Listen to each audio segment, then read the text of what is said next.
Guess I'll come out early. Hello. Thank you for the raid. What are you streaming? Storage Hunter Simulator. Is that like what was that? Auction Hunters, the video game?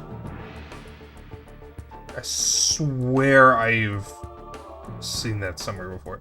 But thank you so much for the raid.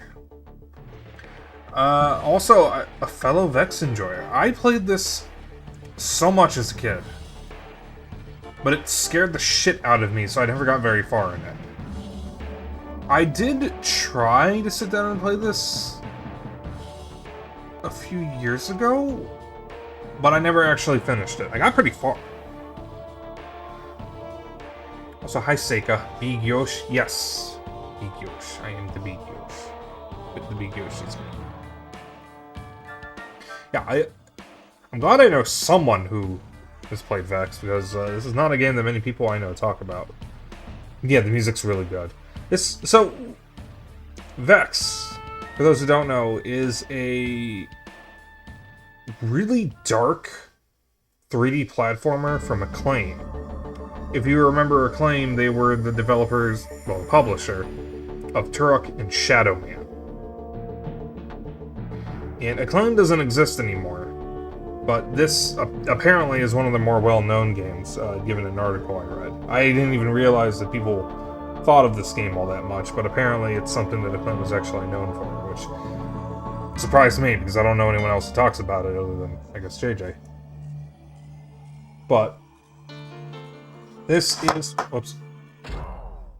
Smacked my GameCube controller. This is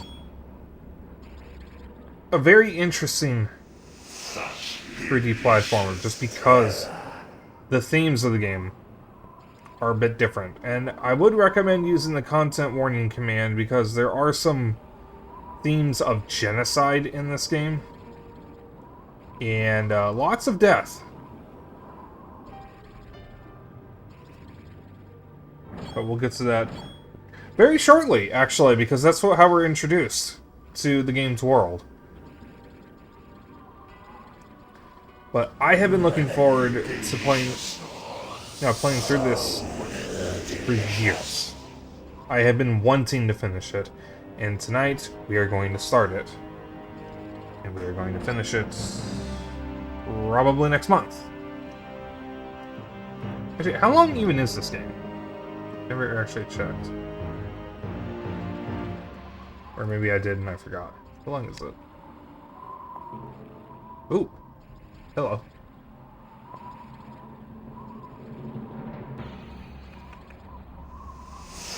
What's the GameCube version, according to How Long to Beat, is almost 12 hours. Damn, that's actually longer than I thought.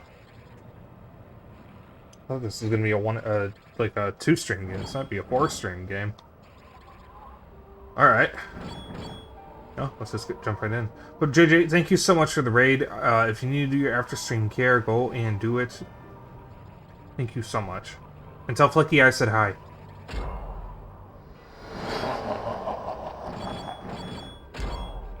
Yeah. Yeah, that's fine. That was my most recent attempt. Ours was a sin of pride. Blinded by our ambition, we opened a door better left closed, and loosed hell upon Astora. Though 700 years have passed, to my lasting sorrow, the terror continues. It began anew when the shadow wraiths descended on the peaceful village of Overwood. Dark Yabu and his shadow minions drove the defenseless villagers before them, save the aging guardian of Overwood, Vargas, and his grandson, Vexx. Defiant but outnumbered, Vargas and Vexx could not stand against Yabu's dark power, and were bound in chains with the others. They were forced to toil in the labyrinth of tunnels surrounding their village. Slaves. Beaten by word and whip, Vexx endured until his rage became unbearable. He lashed out, attacking his oppressors, but was stopped by the very shadows that answer Yabu's call. Vexx would have died then, were it not for the sacrifice of his grandfather. Enraged, Yabu turned his powers on Vargas and showed no mercy. After nightfall, vowing revenge, Vexx escaped the caves and made his way into the heart of Yabu's windship, intent upon destroying the Wraith. Fate, however, would grant him not revenge, but fortune. The legendary Astani War Talons. Unable to destroy the powerful artifact, Dark Yabu had hidden them away for years, fearful that they might fall into enemy hands.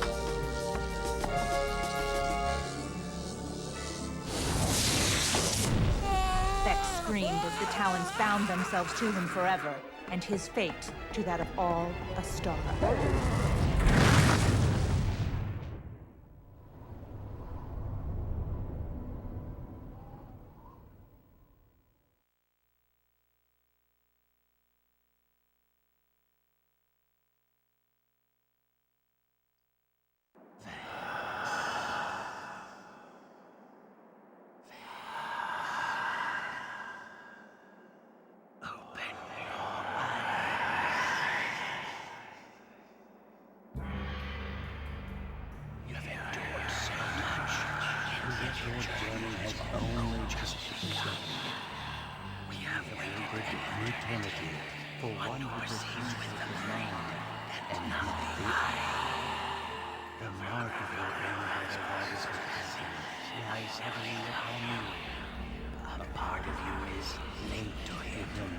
Even in death, as Yabu Vargas deemed your grandfather unfit for the mercy of eternal peace.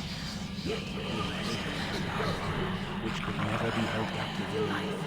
Your grandfather's essence is trapped of dark Yabu's amulet, where Yabu will feed upon its customs and fear until Vargas is no more. But if you learn our ways, the potential to deceive him is in your hands. You will grant you a knowledge and experience of all of the guardians who have borne us throughout the ages. We can help you to unlock the doors of your own perception so that you may avenge your grandfather and redeem him from his plight.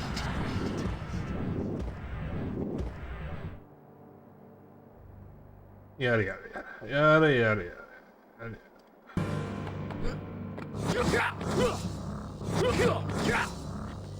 Probably turn this down a bit more.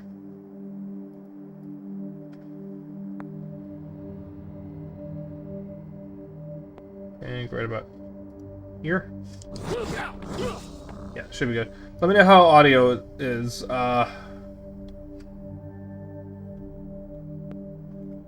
The cutscene was much quieter than the title screen. Yes, I know. Also, sounds good, JJ.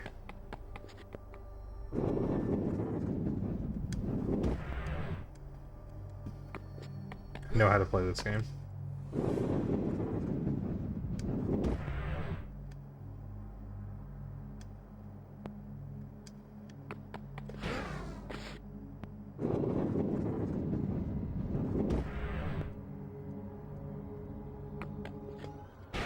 So funnily enough, if you've played Mario 64, you actually will understand a lot of the mechanics in this game, because this game does borrow heavily from Mario 64. You have a long jump. You have a crouch jump.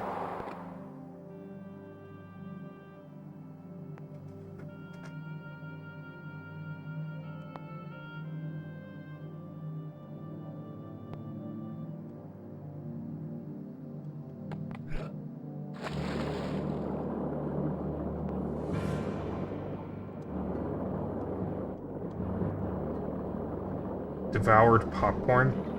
Oh, I haven't had popcorn in a while.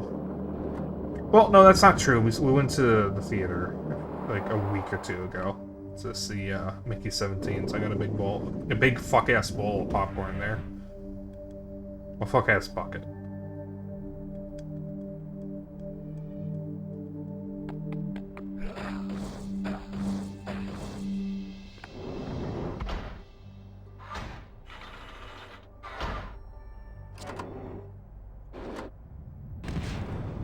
Could use some more, though.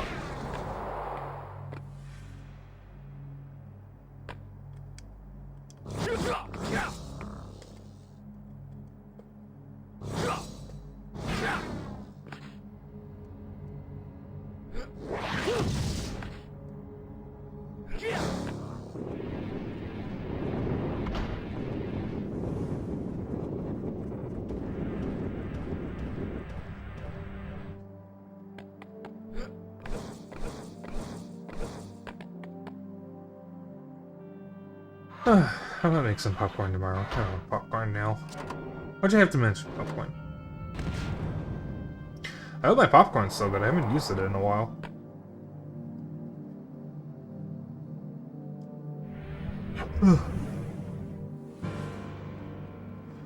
So this is our Power Star collectible.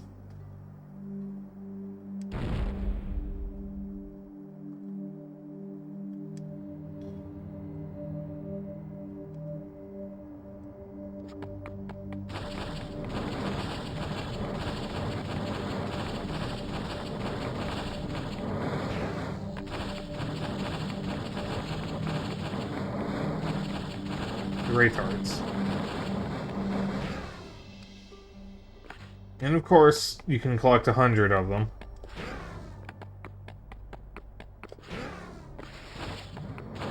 In order to get another retard. Effectively being the 100 coin star.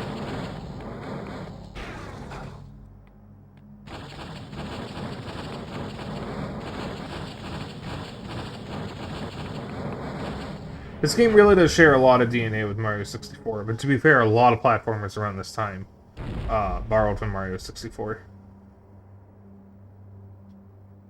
These are known as soul jars. The essence, the souls of fallen Astani warriors are imprisoned within these vessels.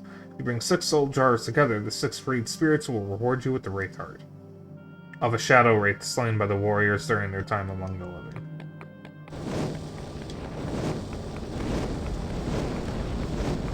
Yeah, we got flashing lights in this game, just something to keep in mind.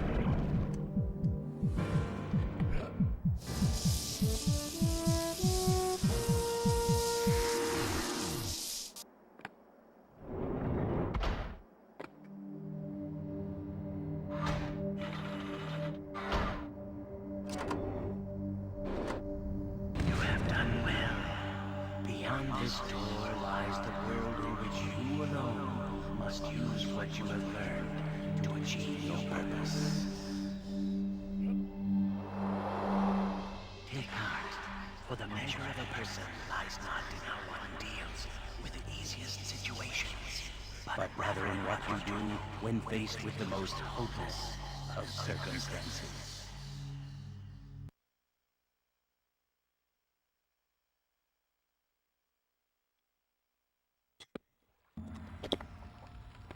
Got to pull my mic down again.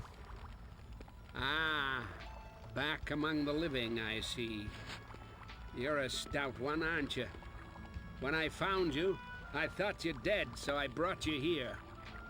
This chamber is where the past Talon bearers are entombed. Cursed things nearly cut my hands off as I carried you here. Yabu destroyed the village. Everyone is gone except you and old Darby. I'd love to get my hands on that soul-sucking monster, but old Darby can't see so good no more. But you could stop him before he opens the door to his world. You could get to the Land Spire before it's too late. If he opens the rift again, those demons will destroy what little remains of Astara, and all of us with it. Then there'll be nothing to stop the Wraiths from using the rift to destroy other worlds. It'll have to be you, my boy. Darby can't go with you, but I know an old trick. I can talk to you like this. Head on outside. I can get you started on your way.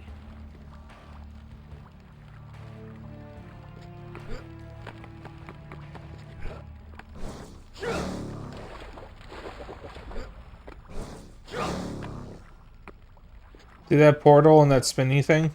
That's important.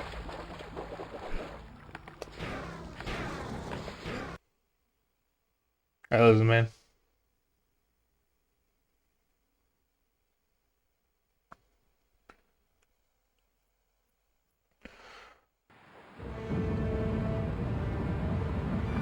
Timberdale. Welcome to Timberdale, Vexx. Scattered throughout this land, there are 4 precious Wraith Hearts. You must collect them to power up the central gate and progress to the next land. The first Wraith Heart is found here. You must traverse to the top of the giant tree to collect it. Vexx, collect one of the Wraith Hearts, and I'll meet you on the other side of the central gate. Good luck, my friend.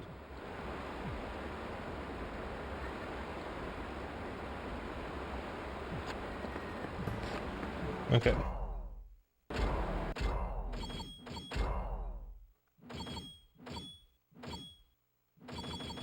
So, he said there's 4, but there's actually more for each level. It's 1, 2, 3, 4, 5, 6, 7, 8, 9, 10. Basically 10 for each level. And they give you kind of sort of riddles in order to find them. This is a boss one.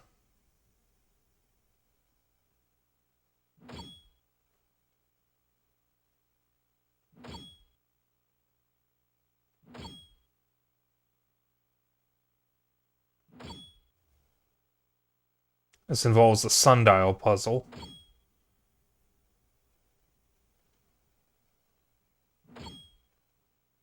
That's the 6 Stani jars. And that's the 100 thing.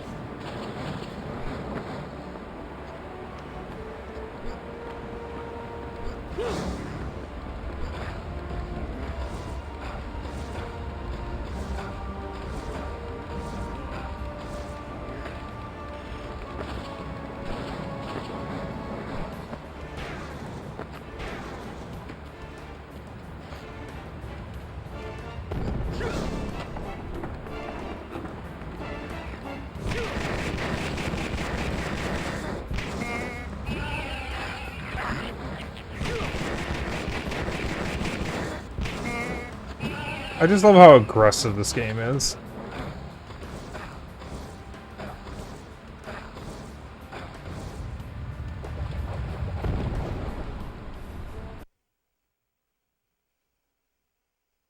So what makes me so nostalgic?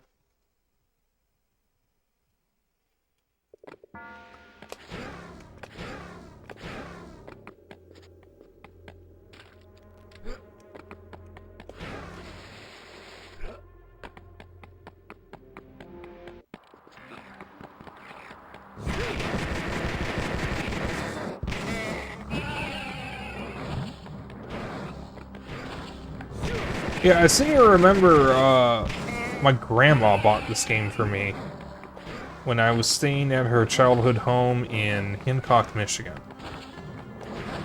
It's one of the games that she picked up for me. I don't remember what else she came home with.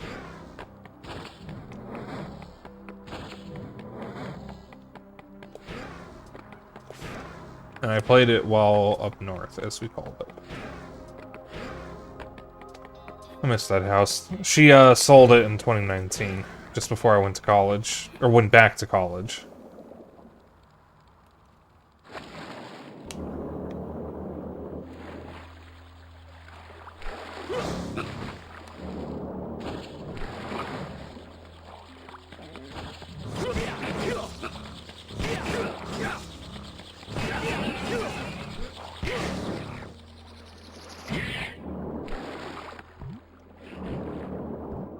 Come on.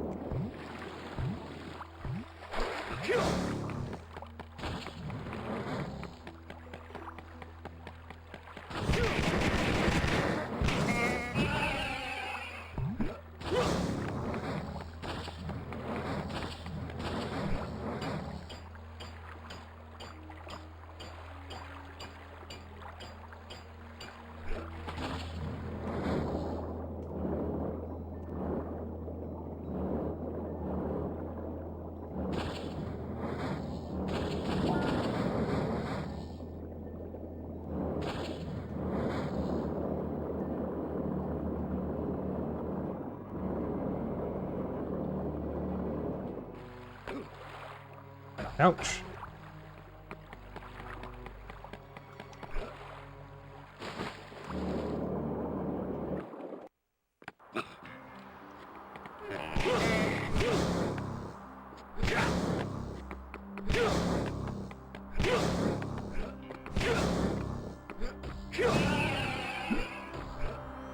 Oh, yeah, I forgot you can wall jump.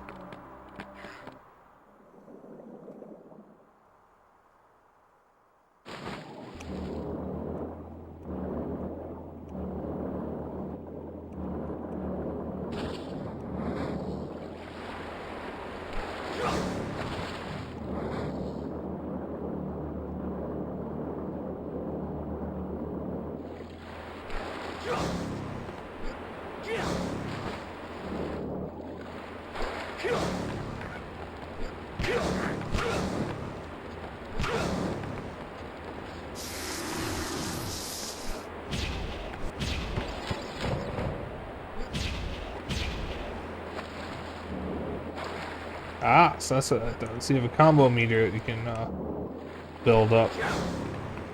Don't worry about that. Is there any other goodies around the edge of the water here?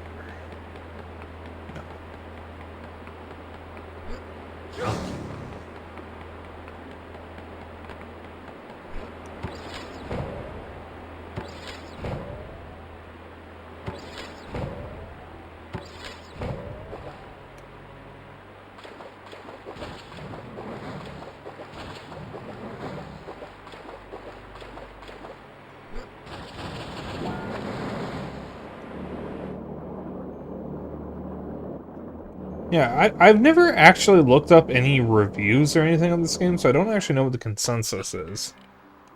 But I mean, I adore what I played of it, I just never finished it.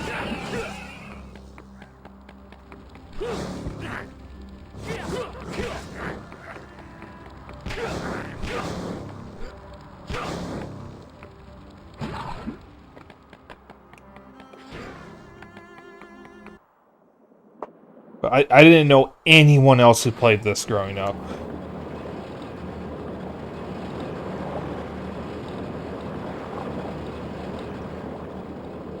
Also, I was slightly wrong. I did know one other person. Retard has been revealed, so. I did know one other person years later who played this. And she also never finished it. And was convinced that no one could. This is literally the first time I've met someone who knows what this game is. Oh, that's so funny. Yeah, you are literally the second person I know who has played this. First one is someone I met on Steam way back. We're still friends, but we don't talk on Steam anymore. We talk on Facebook now. A long time ago, the Wraiths drained all of the energy from the Rift system. Couldn't resist feeding on its power. The hearts are still full of energy that can be used to power the gates. Go ahead and put the heart into the portal in front of you.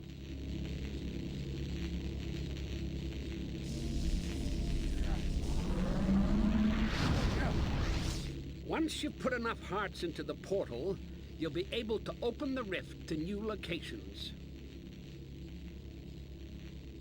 Get to it, lad. Every moment that passes brings that devil one step closer to reopening the door to the shadow world. You also never finished this. Shadow wraiths are shape changers. Trust no one along your journey.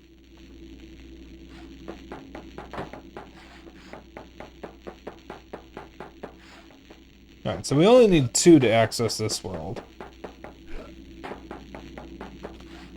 But you end up needing a lot in order to finish the game, because the last world is 50, and I think there's one after that.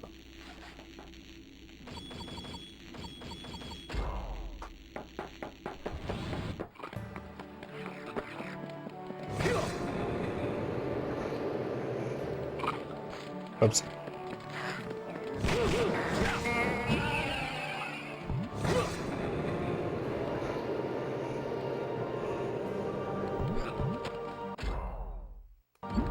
Ah, okay.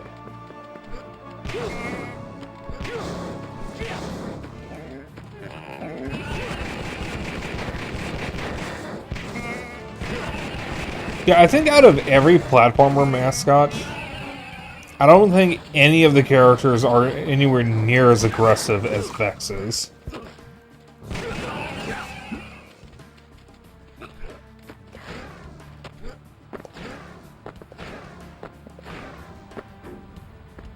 To be fair, he has every right to be. Vexx got a 7.6 out of 10 on IGN, a 71% on GameSpot, and a 71% on Metacritic. The kiddies today would call that mid.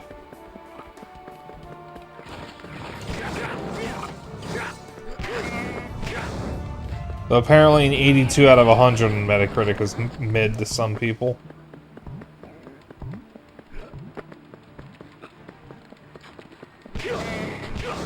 I fucking hate gamer discourse.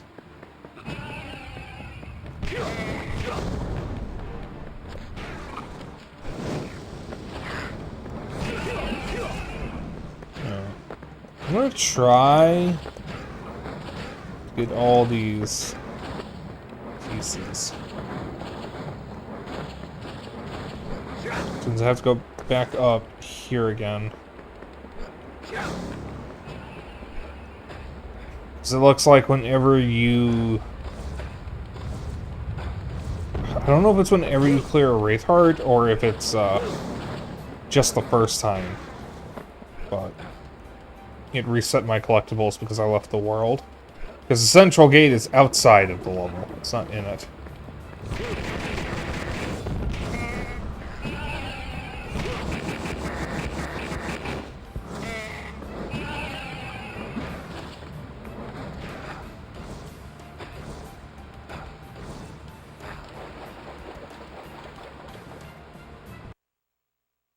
There's someone out there who would say Vexx is their comfort character, and my good bitch, Vexx has never known a day of comfort in his life. Well, I mean, he probably did before, you know, Dark Jabal invaded, but you know what I mean.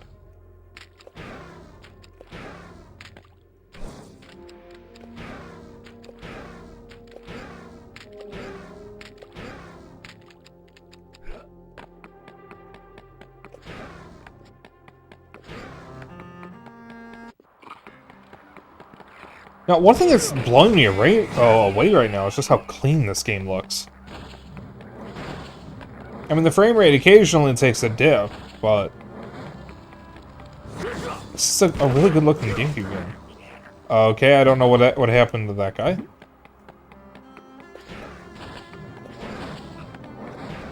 And this isn't even the most optimal way of playing the game. It's like, I don't have an S-video cable. I think the first and second ones had record pieces.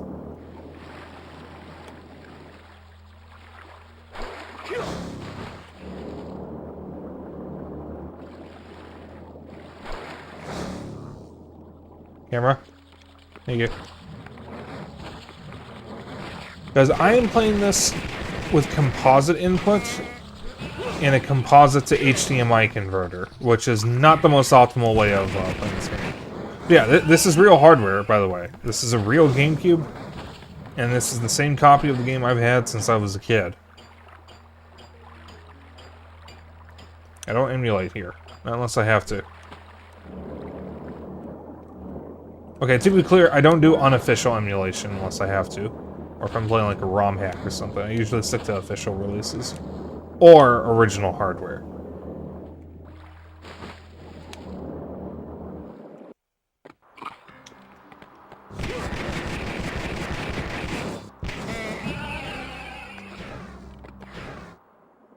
God, the movement in this is so clean.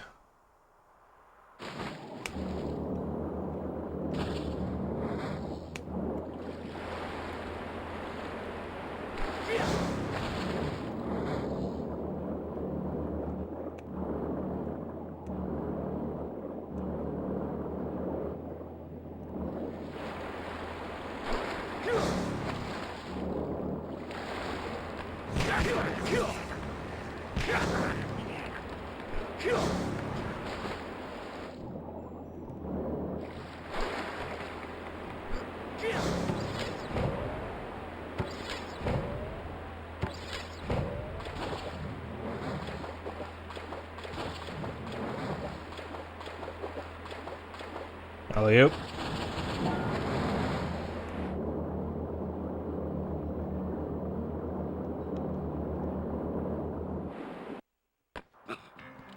Yeah, I don't think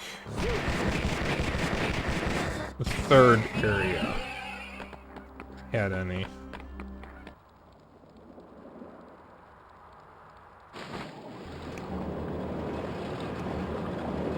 No, I don't. I can go up and check.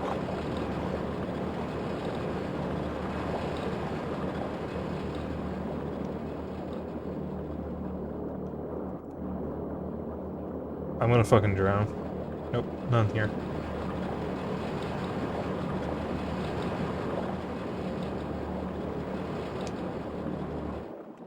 YouTube me inflicting what's called Matt McMuscles that a video when it happened to Vexx and why I didn't do so well. That might be a good one. Ooh. I'm familiar with Matt McMuscles. He's pretty cool. Funnily enough, I did watch his... Oh, that was such a clean transition.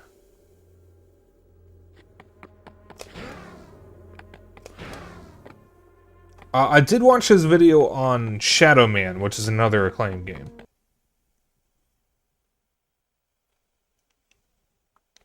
Because from what it sounds like, Acclaim was a fucking awful publisher that just mismanaged everything, but they have some really, really good games under their belt. Like Shadow Man and Turok. And this.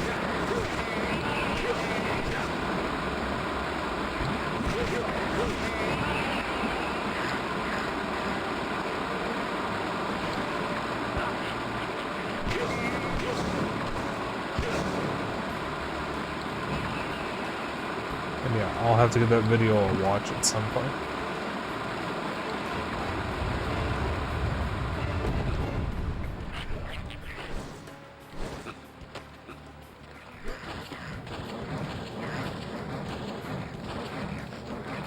I don't want to change the time of day just yet.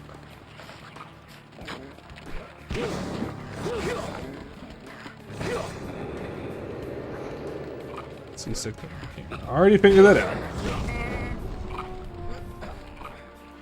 Yeah, Matt McMuscles does a series called The Worst Fighting Game, where he tries to find the worst fighting game ever made. And I've been, I watched a fair amount of his videos for that.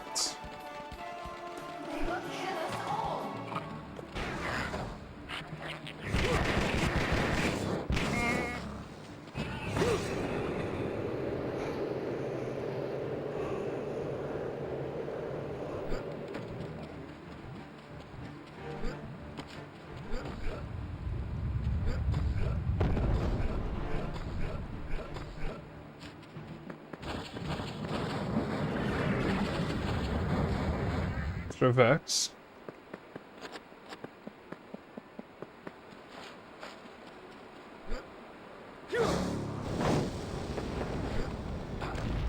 Definitely not how you're supposed to get over here. You know what?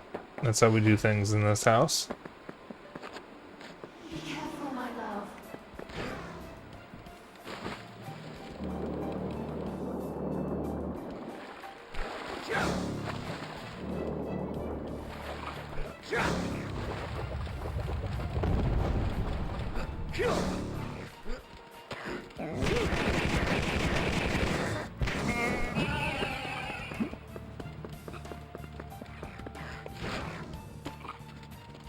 We haven't even gotten to the tree yet, and we already have 78 of the, Shadow Wraith, or Wraithheart pieces.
Found 3 of those things.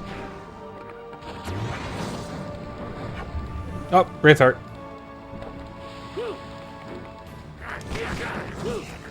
Oh, there's more than 100.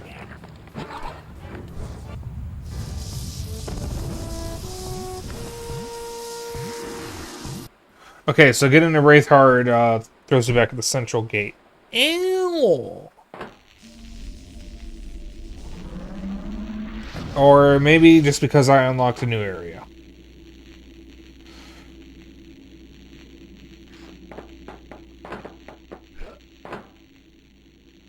Dragon Reach. We're not going to go there yet.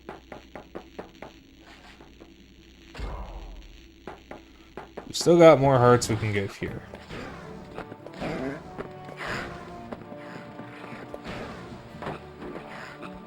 So we had 3 of those Astani Warrior drones.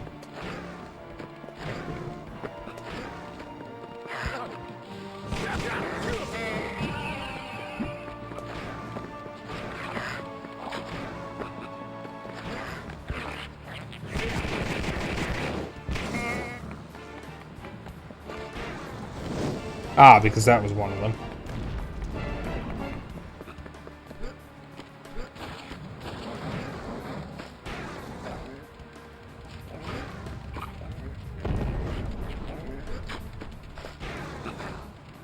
I wonder who even owns the rights to this game now. Please tell me it's not Embracing Group. What's left of them. Because I know Acclaim went bankrupt a long time ago. And, the rights to all of their games were kind of split between a bunch of different companies. I don't know who got Turok and Shadow Man, but Night Dive was able to remaster them.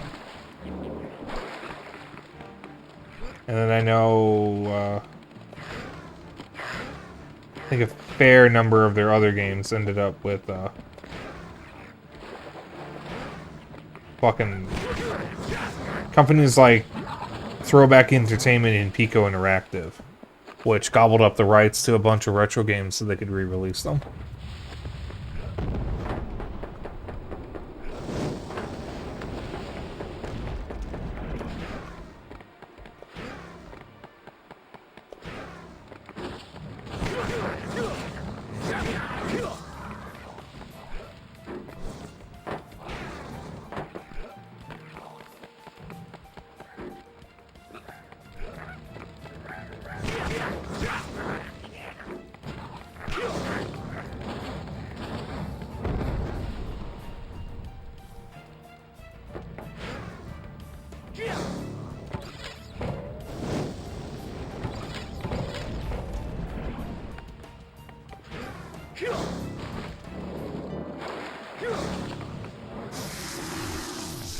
Didn't mean to activate that.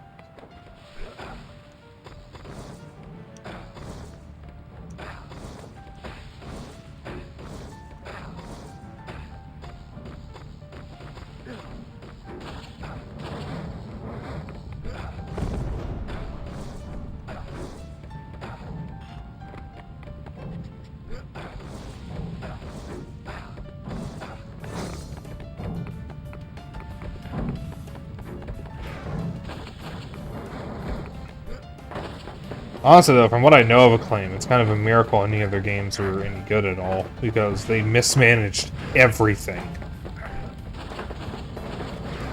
At least from what I heard about from the Shadow Man video.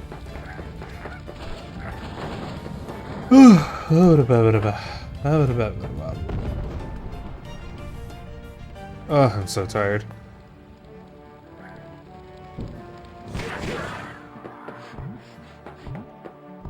Oh, not getting that pickup.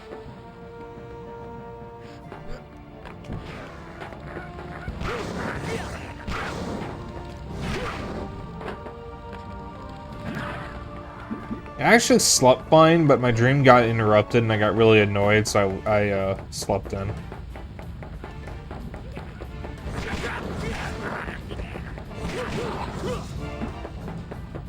My dream was kind of not safe for work, so I'm not going to talk about it on stream.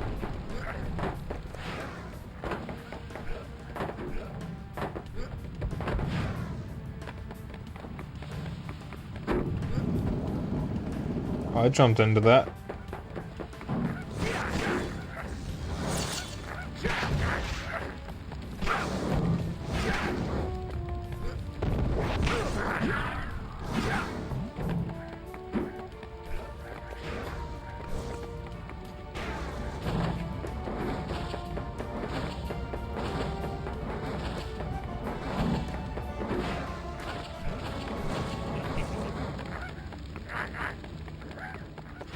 Wraiths are like cockroaches, nearly impossible to kill. Even if you do kill one, the heart never disappears.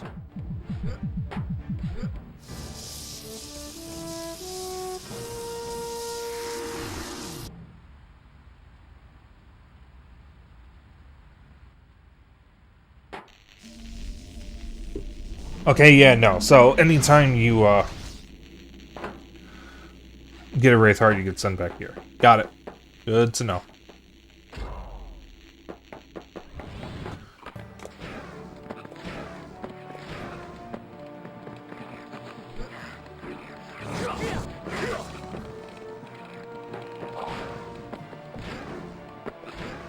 Well, chat, how's everyone doing today? Ow. I have basically eaten nothing but quiche today because my mom made 2 quiches. And I had 2 pieces of both. Oh, 2 pieces of one, and then basically over half the other. She made 1 quiche that had,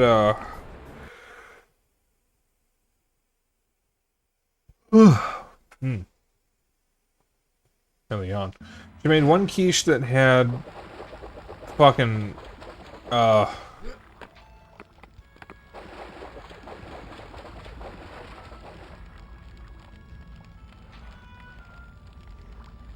pancetta, that's the word.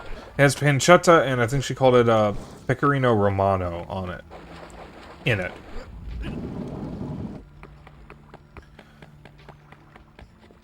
And the other one was what she called a southwestern style one, which was pico de gallo and Mexican cheese.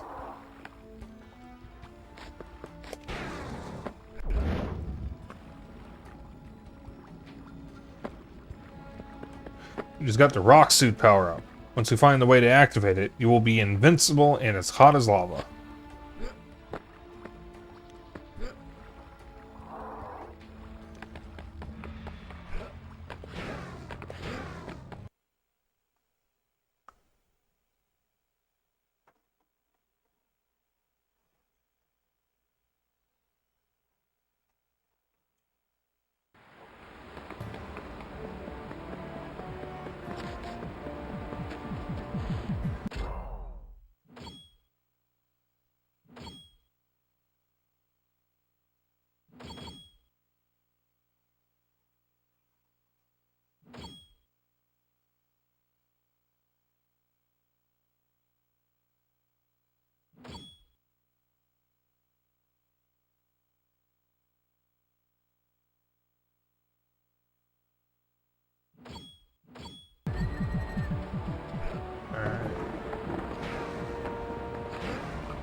Weird lizard sheep things keep getting in my way.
I don't even know if that's how you get that Wraith Heart.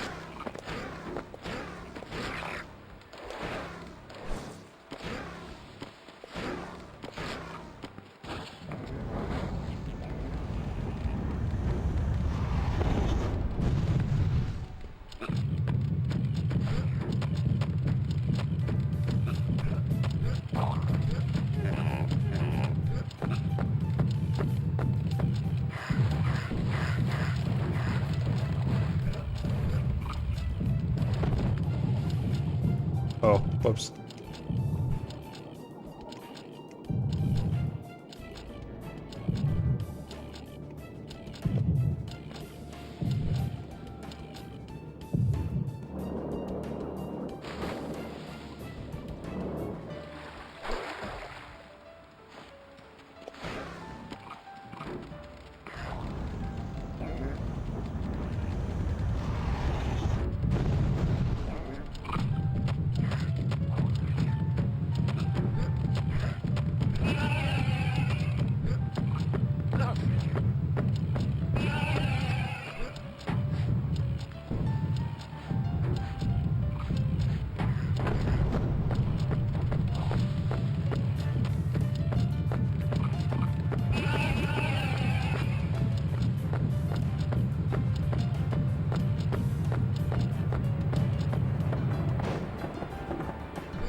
Don't know if that's how you get that.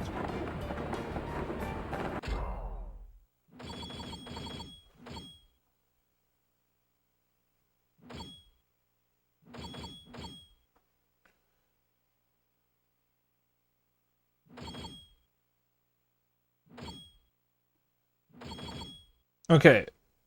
Just keep in mind your goal. I think this is related to the soccer goal that we found.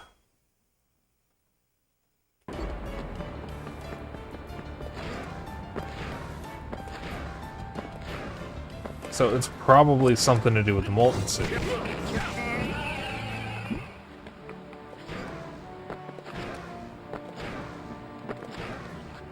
I think for the goal, there's like a rock or something. If I try to do that one first, I might be able to narrow it down. Because if it's not that,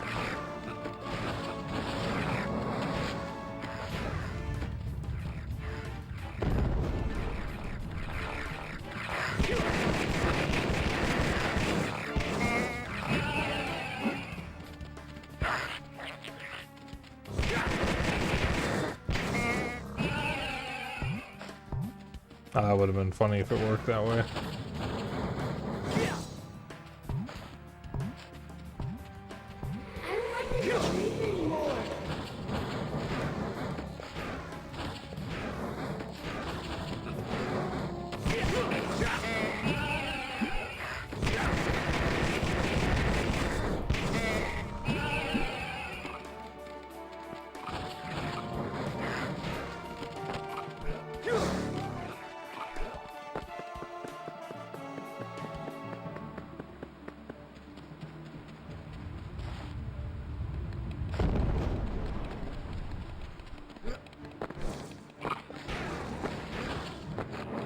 Oh!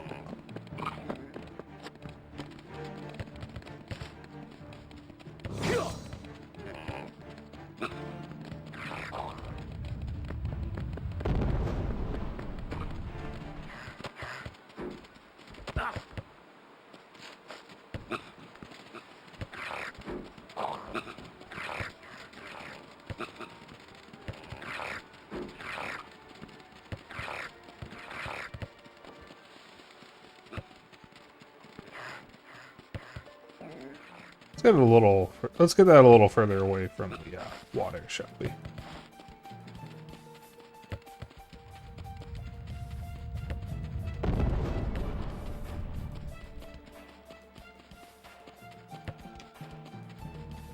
No, you don't. This way.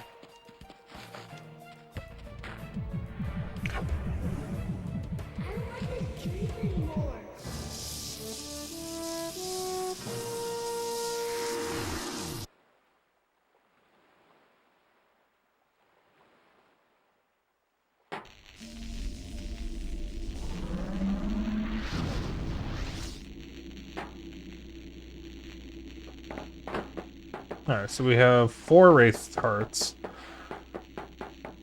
We're almost ready to unlock level 3, and we haven't even finished the first one yet. Alright.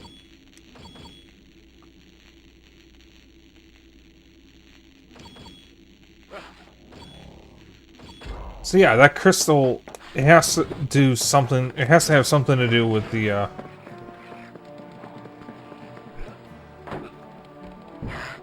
molten thing. The rock suit power up.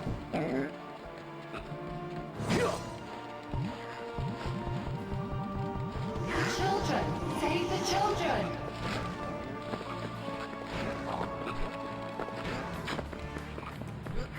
Before I try that again.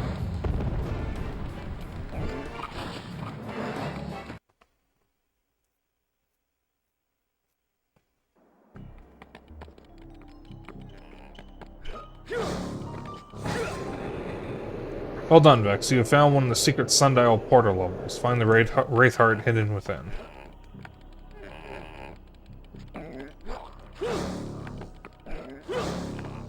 I seem to remember there's one of these in a much later level that has to do with musical instruments, and it's really fucking annoying.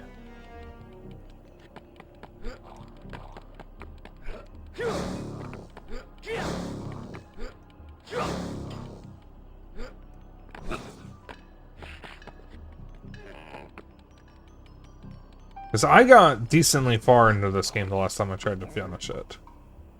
Tried to say finish and play at the same time, but I'm not sure what I ended up saying. But,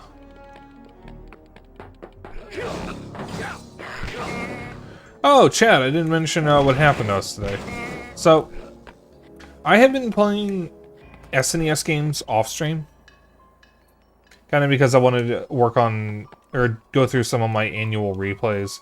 And also, so Zeno has a chance to use the TV in the game room for Xenoblade X, since he's playing it way earlier than I am, because I'm not going to be playing it for a bit. And my next game is Super Metroid, which we do own a physical copy of. We have cartridge, manual, and a reproduction box, so we essentially have a complete copy.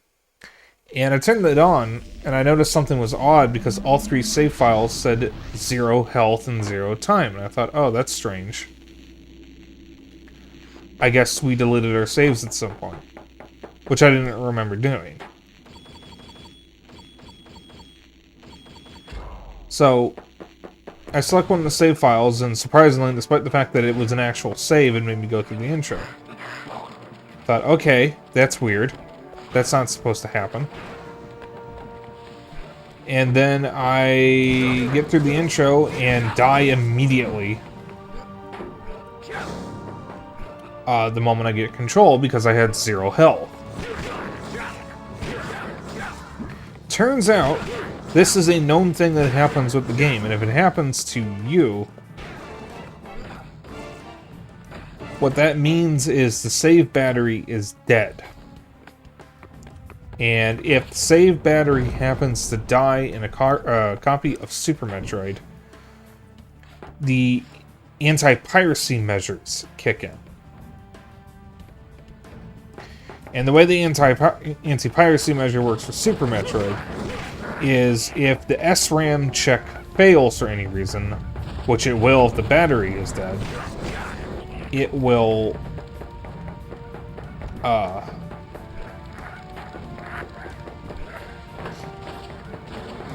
lock all 3 save files into a save with 0 time and 0 health, which, when played, once you get past the intro, Samus dies instantly, because she has no health. Now, the game can be played because you can just delete the saves and play normally. However, if you do that, the moment you turn off the console and unplug the cartridge,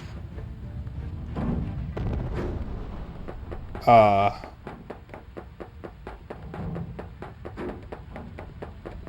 save files come back. So they're back at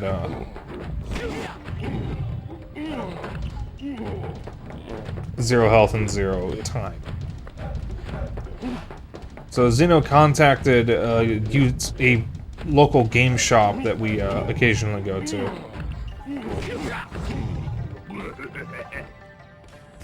see if they can replace the save battery. And Zeno, have you heard back yet?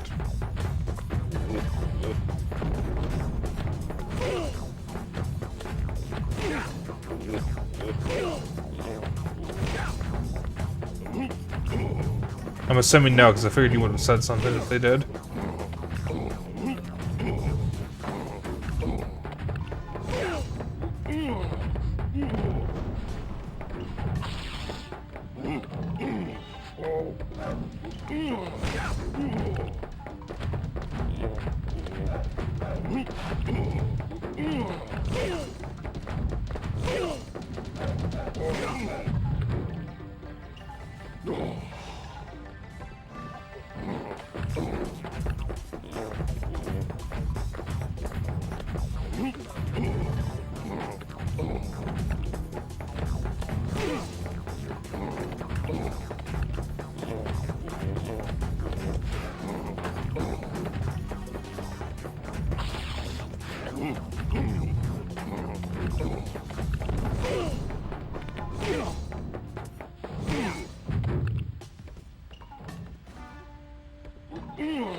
I wonder if there's anybody who speedruns this game.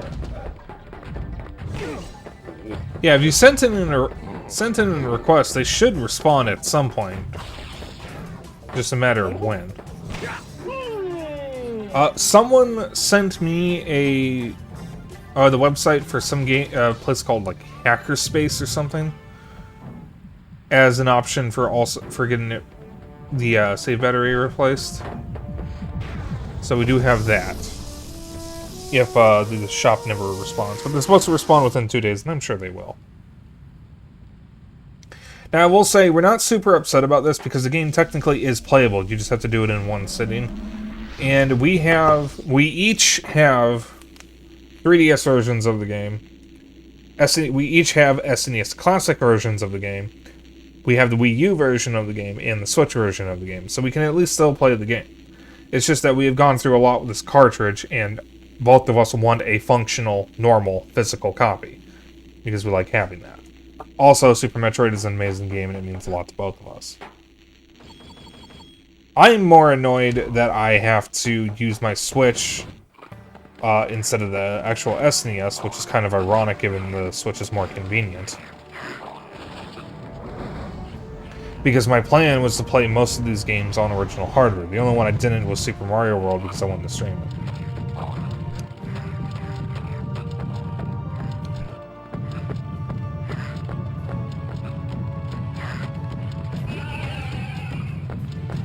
Nope.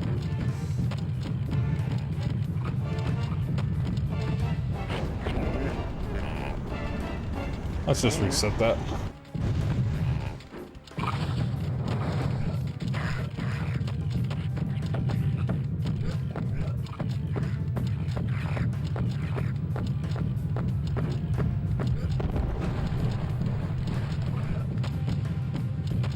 Let's try it again.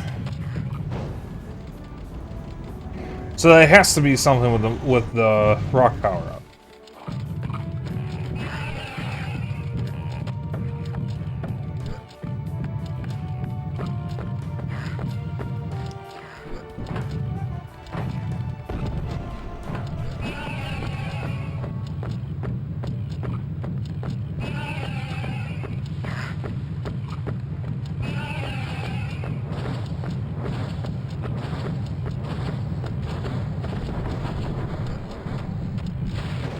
There we go. It is.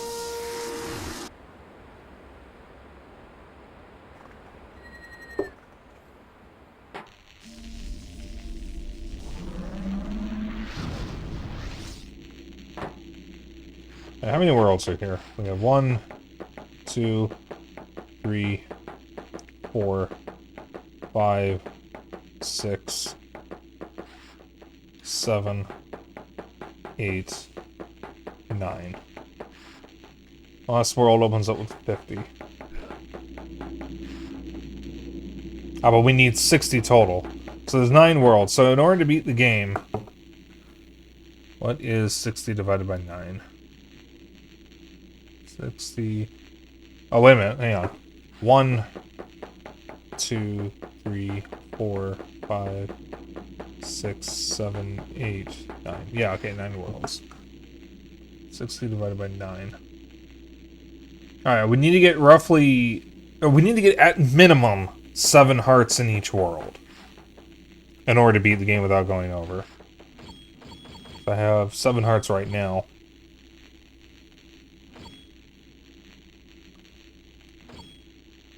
Upon a spirit breeze, stones dance against the void. A prize there you must seize, a pole you must avoid. Beyond the curtain falls, model castle comes to light. To scale the tower's walls, mind what is out of sight. Souls of Astani old are trapped in these jars 6. To gain the prize they hold, make use of all your tricks. So this is the beauty of this game. In Super Mario 64, which is what this is heavily inspired by, each world, or each star did not have a hint. Rather, it was just the name of the star, and that was the hint.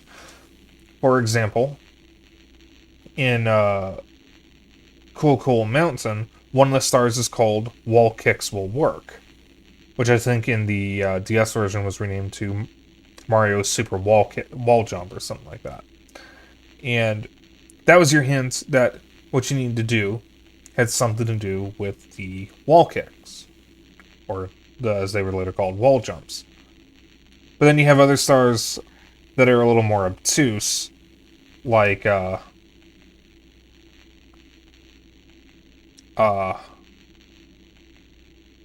fucking, I had an example a moment there. Oh, something like Secret of the Pyramid. Or, what's the desert level? Shifting Sandland. Which doesn't really tell you anything other than it's in the pyramid.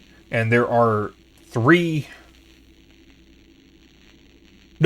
stars involving the pyramid. But in this game, they're riddles. Well, okay, they're more like poems.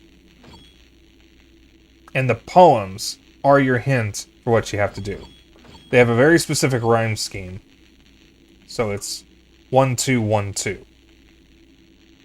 Or however you determine a rhyme. Which is what I love about this game.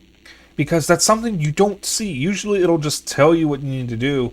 Or it's just a funny name that also happens to sometimes be a hint for what you need to do. But for this, there's no name. It's just a poem. What was that?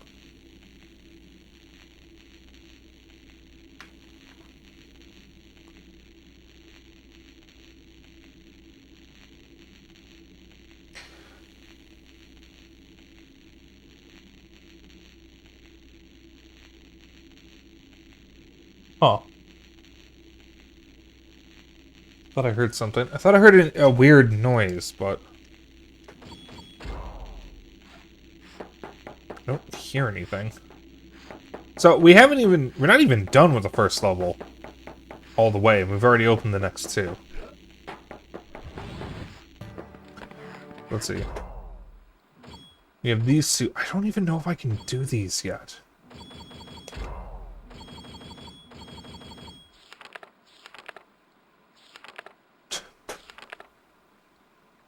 Fucking page-turning sound effect that's in every game from this era.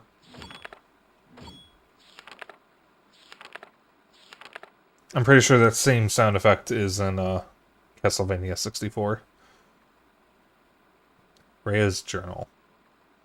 This morning, Father gave me this journal. It's a gift to mark the special day. The day he was appointed guardian of Astara. Father has trained for years, so his wisdom and strength will nurture peace as we seek greater discoveries and understanding. Mother is so proud of him. Now, our greatest scientists are preparing a marvelous travel system. In total, will open a giant hole in space so we can visit other worlds. 1, 2, 3, 4, 5, 6, 7, 8, 9. Yeah, 9 worlds. I am noticing a different number of hearts, though. Some of these worlds have 8, some have 9. It looks like one has 10. Or 2 have 10.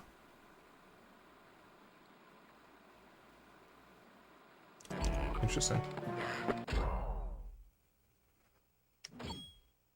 On the spirit breeze, stones dance against the void. Prize you must seize, a fall you must avoid. I think that is up here.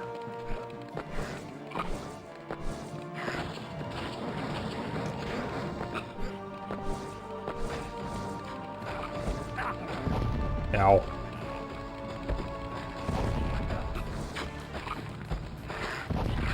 Bitches!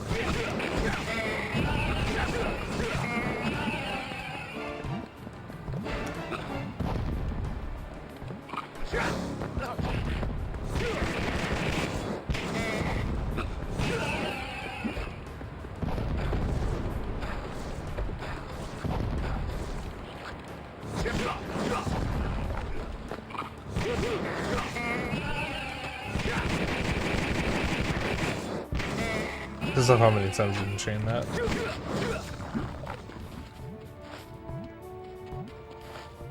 Alright, that's supposed to be the stones dancing in the breeze.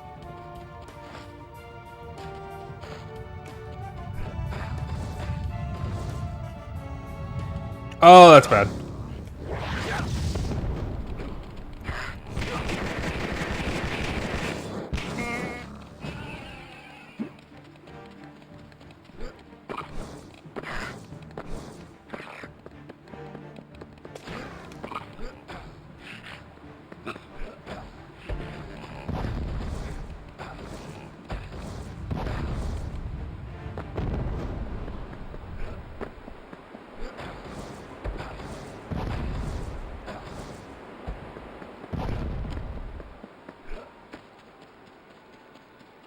Alright, let's try this again.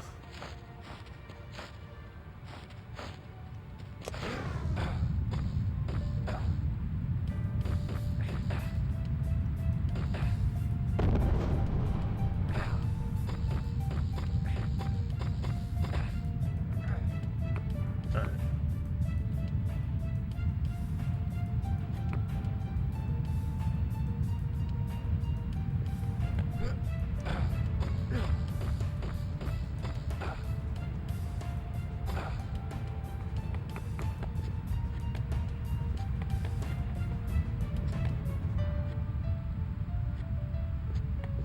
That one. So I'm not going to 100% this game for sure. At least not on stream. I might 100% it off stream.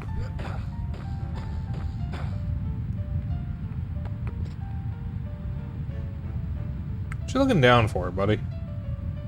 Oh, there's the Wraith Heart.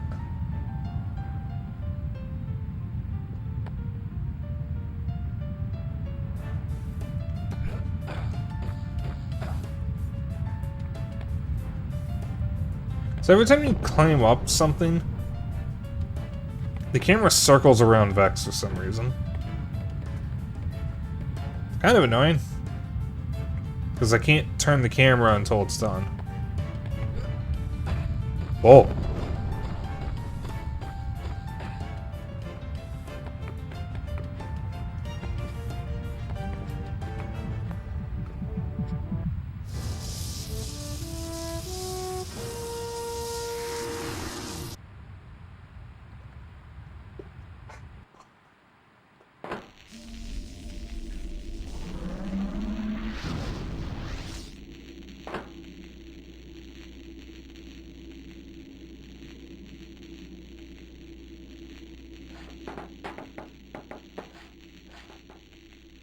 Let's see. Let's look at those Astani jars. Beyond the curtain falls, model castle comes to light. To scale the tower's walls, mind what is out of sight. Model castle comes to light.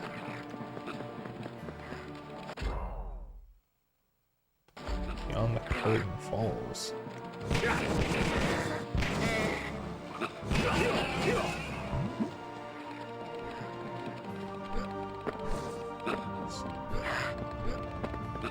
have to do with a waterfall?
Somebody enter first person.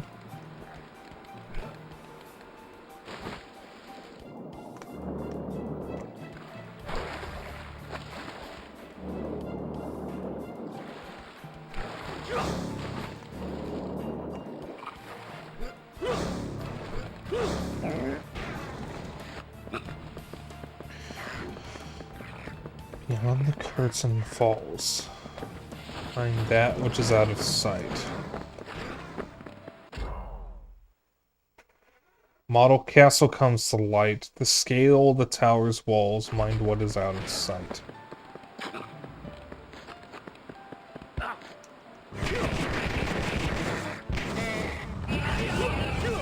Wait.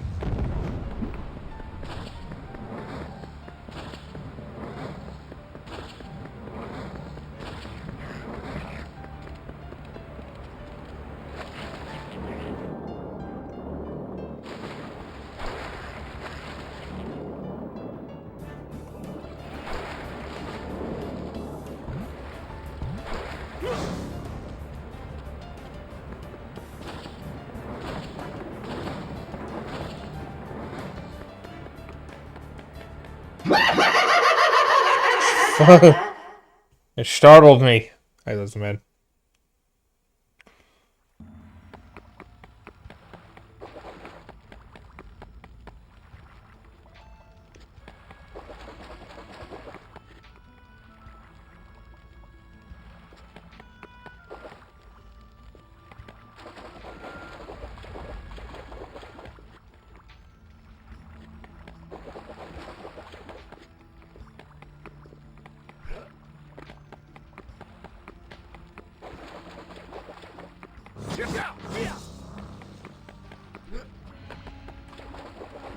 Yeah, it was worth a shot. I don't understand this riddle.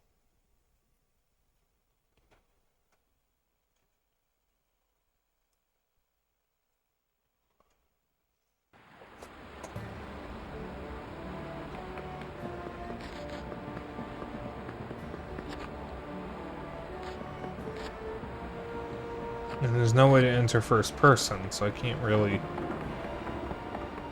look up.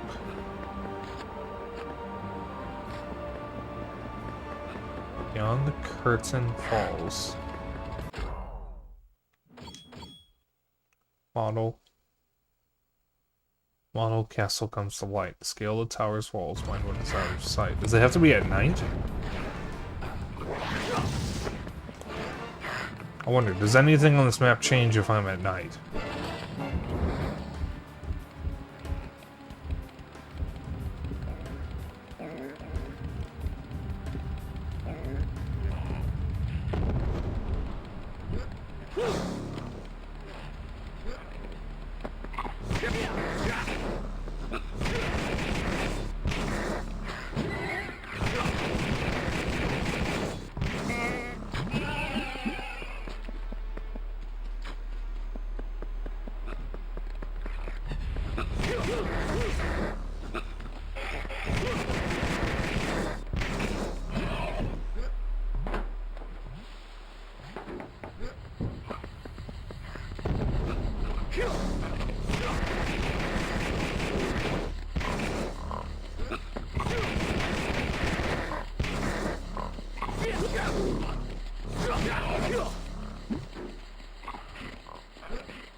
It has to do with these guys?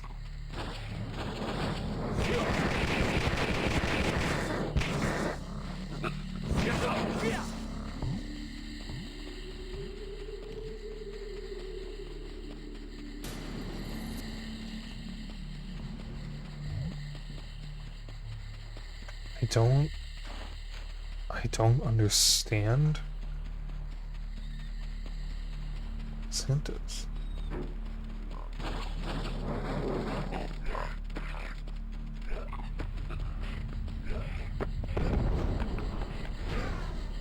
Well, we can just move on. I just want to at least 100% the first level.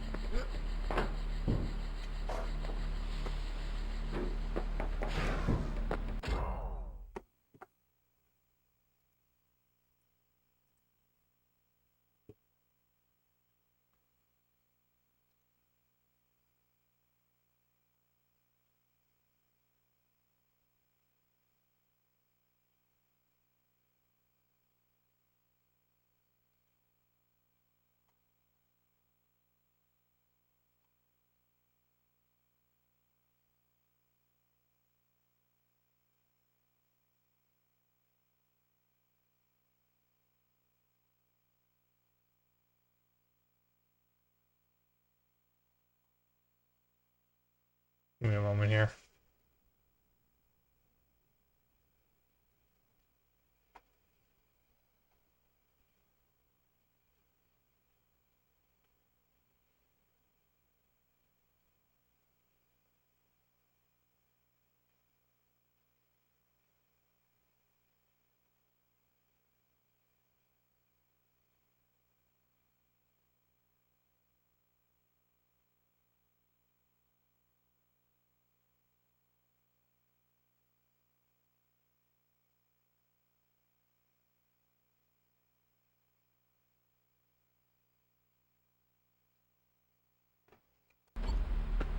That's stupid.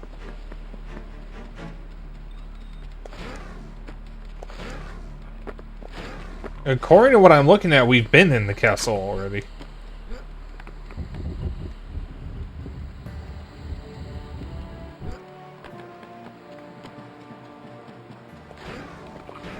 I looked it up because I couldn't find anything that looked like a castle.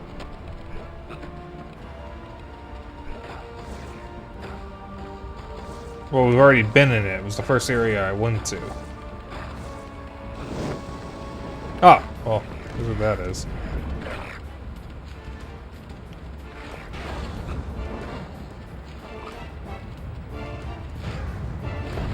Thanks, camera.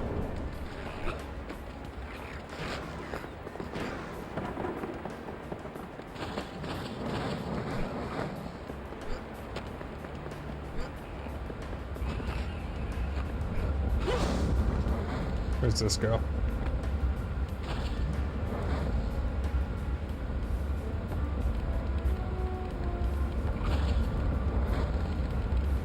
Nowhere important.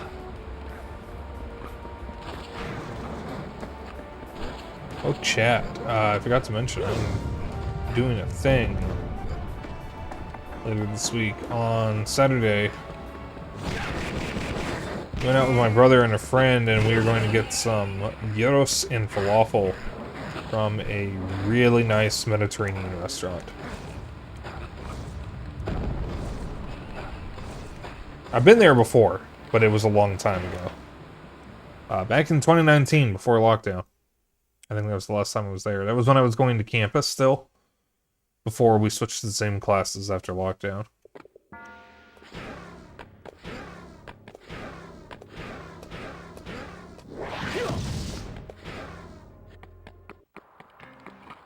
Apparently this is the castle.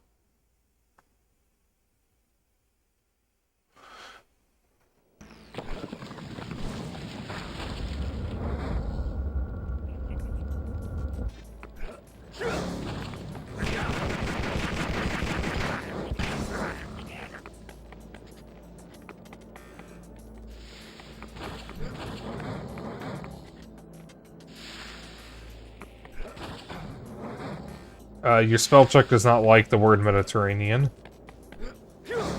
That's really funny. Oh.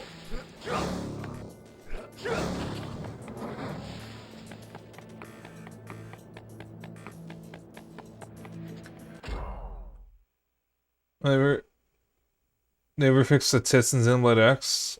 Returning to the website for character creation, the remaster's built off the North American release. Damn. Titties are too powerful for Nintendo.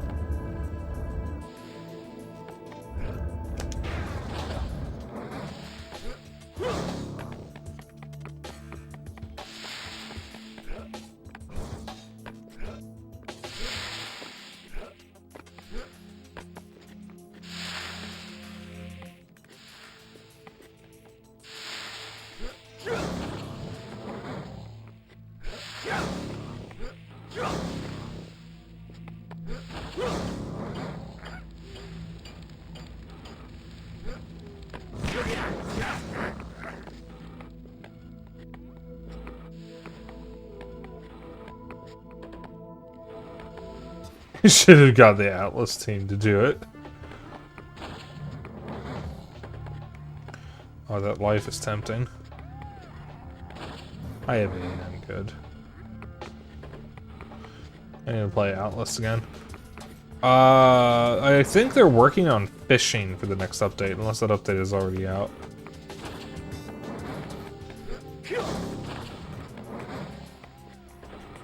I was waiting on playing it until I could get Kohai to stream it again, so I could play with him.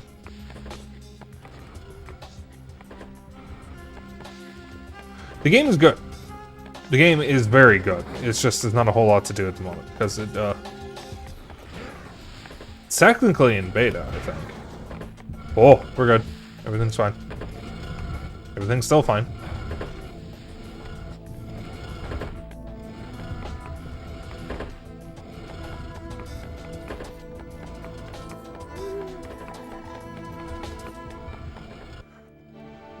Not fine.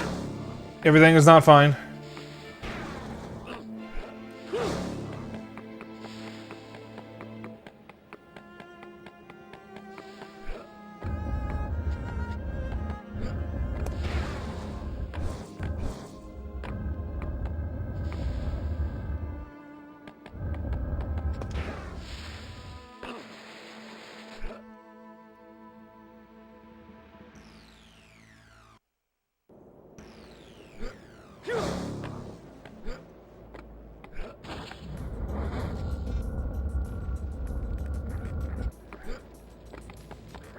How could this happen to me? I've paid my respects. Got nowhere to run.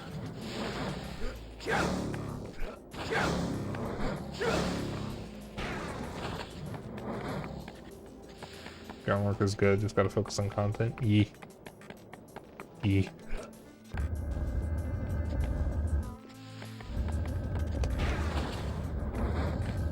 Bitch.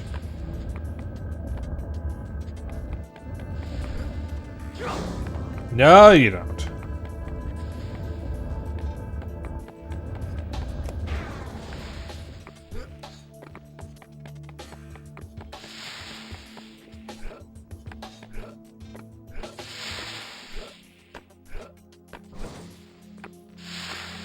So, I have a friend who streams. Her name is Lilybet. She's been on stream with me before when I streamed Koadelka back in October.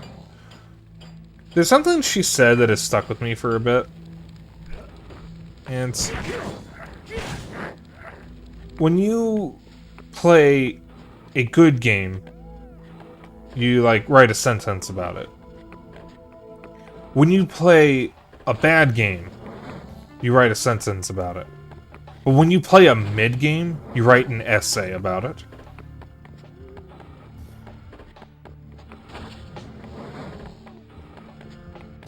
And I don't know if that's true for me, just because I don't play that many games that I think some would consider mid. But, like, I do have a lot of respect for games that get 7 out of 10s or 6 out of 10s. Just Just because usually they try something different and people just don't understand them. Like, for this game specifically, it's too early to tell if the average or mixed reviews really is warranted. But to be fair, 7 out of 10 ain't bad. It's actually pretty good. I played plenty of games that I had a lot of fun with that were 7s out of 10.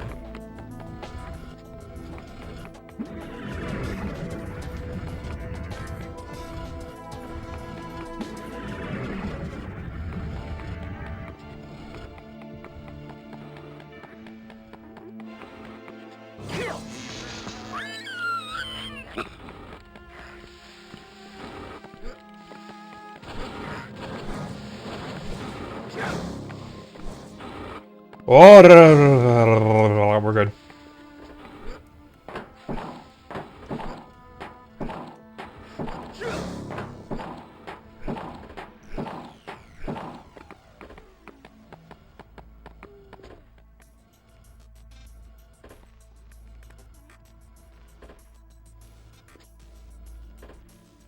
Dang, at least they try.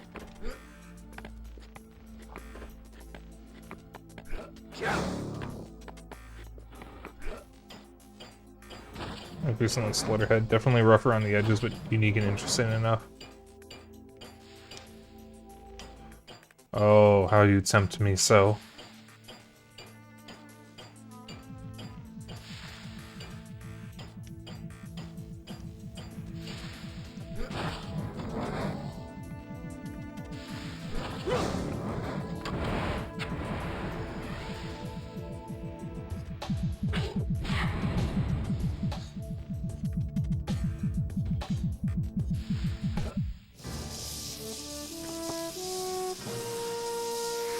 Yeah, I want to get Slitterhead. I don't care what people said about it. I don't care if it's the worst fucking game on the planet. I love that director.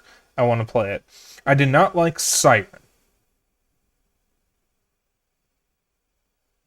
But I did... I adore Silent Hill and I adore Gravity Rush. It's like, I don't care if it's the worst fucking game on the planet. I want to play it. People have told me not to play it. I have not listened to them, and I will continue to not do so. I will play Slitterhead. And I will stream it when I do. Speaking of, I have actually learned something. Let's just see the Sonic jars.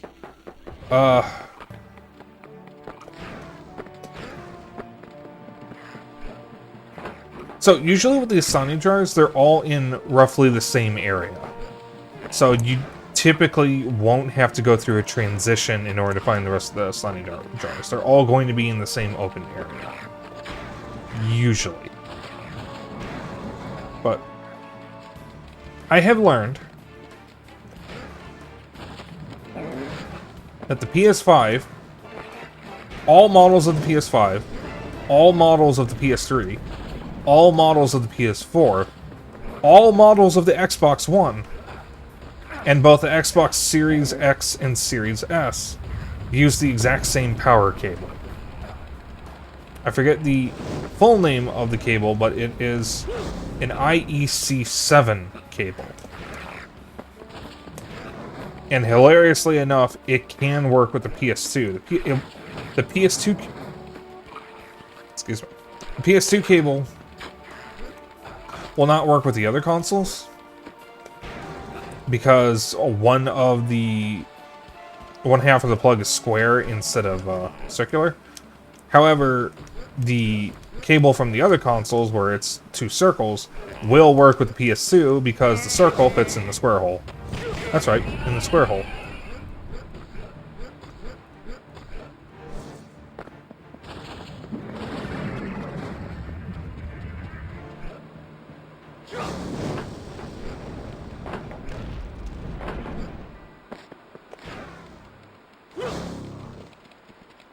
So, when I get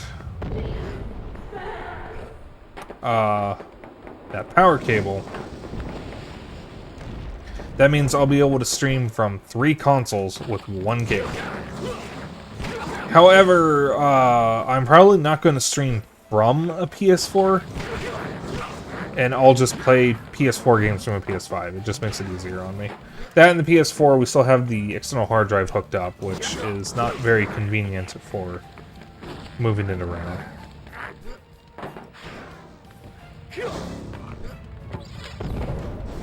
Alright, does anybody happen to know where the last Astani jar is?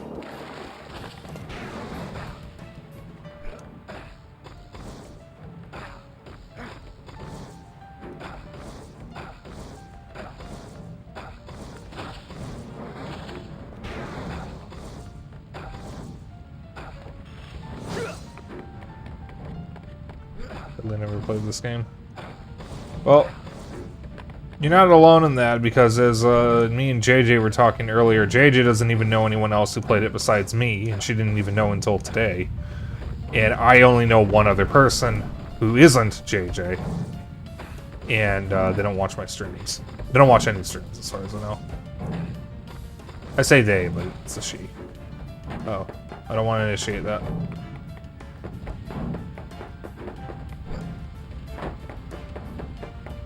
Trying to have the main character determine he's a bit fugly.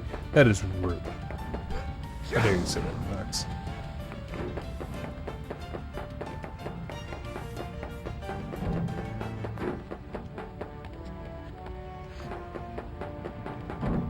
Let me see a stunning jar.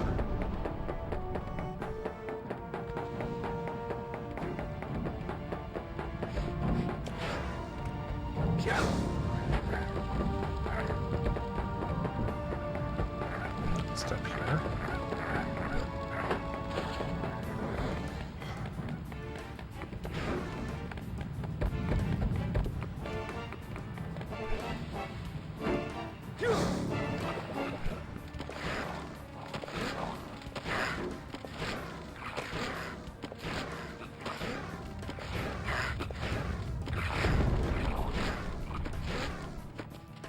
By the way, at some point I was actually considering just going to this one used game shop that I frequent.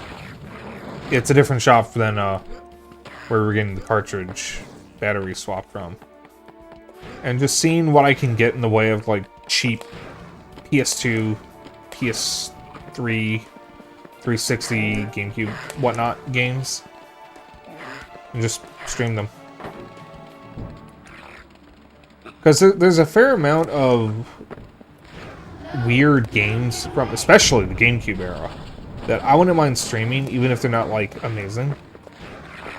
Because there are still some games from my collection that I remember owning that we still don't have. And there are even more that I rented that I never bought.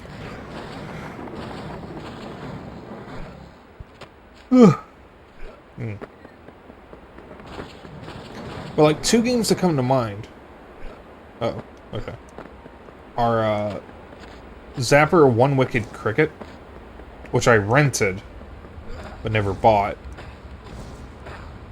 And, Scalar, which I saw in store, in a, like, Blockbuster, but I, once again, never bought. In that case, I never rented, either. But one of my friends, in fact the same friend who played Vexx, also played Scalar.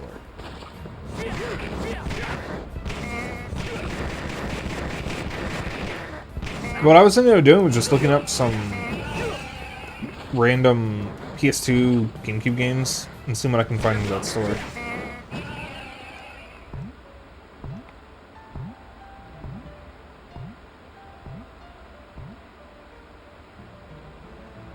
Interesting.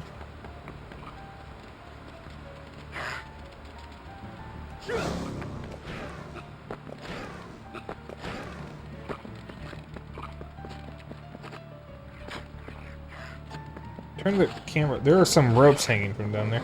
I'm gonna go back up the tree.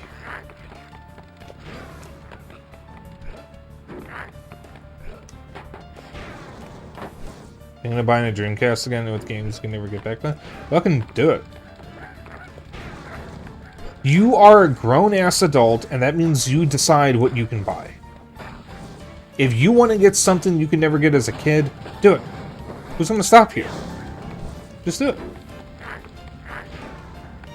I bought a Game Boy Color because I never had one when I was a kid, and I wanted one. In fact, I bought the exact one that I wanted when I was a kid. The atomic purple one.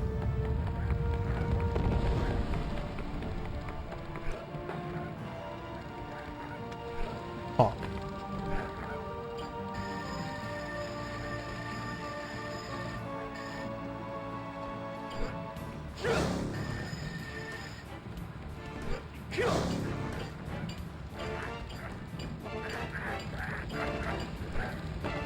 Ha-ha!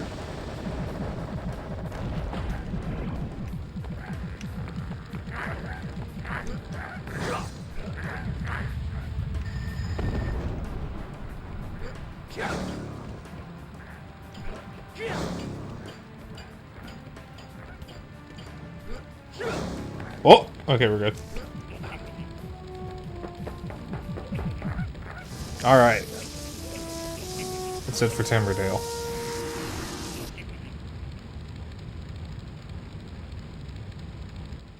Oh, it's either expensive for a good condition one or okay. So, have I ever told the story of how I got my Dreamcast? Here we go. We've 100% of the first level. We are not going to do this for every level. Well, it's not on stream. I just wanted to do it for the first level. It's Dragon Rage. We have this level unlocked too. It's the Neverglades. I got my Dreamcast. Now, keep in mind, this was when I was in high school. So this was like 2012, 2010 through 2013. 2009 through 2013.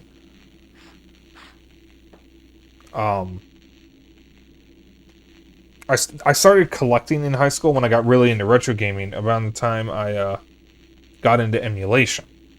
Because I thought, you know, there's a lot of games that I missed out on. I'm going to get physical copies of them. That's when I got some of the other consoles I have.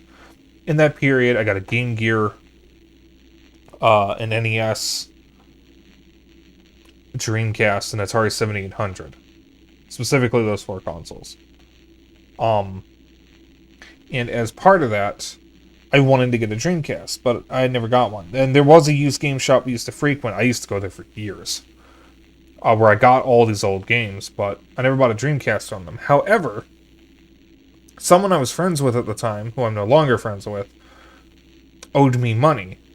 And I looked up how much a Dreamcast was going for on eBay at the time, and it was around $20 to $30. Now, keep in mind, things were different back then for the retro market. It was amazing. So I thought, okay, if you owe me money, and it's roughly what a Dreamcast costs, how about you give me the Dreamcast and we call it even? He said, sure. I wanted to get rid of it anyways. So he gave me his Dreamcast and a copy of Quake 3 Arena, and that's how I got my Dreamcast. There was a period where you could go into a used game store with $20 and come out with at least 3 games. If you knew what you were looking for. Sadly, you can't really do that anymore. You're going to be spending at least $10 to $20 on just one game. Unless you're looking at the right console. Because if you look at, like, PSP, 360, PS3, Wii, you can get a lot of good games for really good prices. You go for anything newer, you're going to spend a little bit more, but it's still going to be cheaper than buying them when they originally came out. Going for anything older, and it's a lot of money. You can find cheap stuff, but you may have to alter your definition of cheap. Cheap for me is $20 or less. At least for buying a used game. Any stores near me? Closest one like 50 miles away. Oof. There's one I can get to downtown after about 30 to 45 minutes of taking public transit.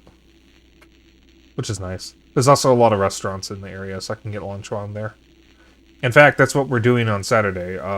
The Mediterranean place we're going to is actually next to a different used game shop that we've been going to more recently, ever since the other one closed. That depending on if the game is both good and rare. Both good and rare, if it's in high demand, if speedrunners use it, if it's depending on the console, if it's used for jailbreaking the console or installing homebrew. Like, there's plenty of reasons that can make a game rare and valuable. Doesn't even have to be good necessarily if it's at least, like, notable or has some notoriety. Like, Cubic Ninja is a very rare 3DS game, and it's not good. However, it was used at one point to install homebrew on the 3DS because of an exploit. And it got removed from the eShop for that reason, which means the only way to do the exploit was a physical copy. Which made it rare because everybody was buying it to install homebrew on their 3DS because it was one of the easiest methods. Now, I think you just load a specific website and it installs the homebrew for you. The closest near me is kind of in a not-so-good area. Oof. Alright, so this is Dragon Reach.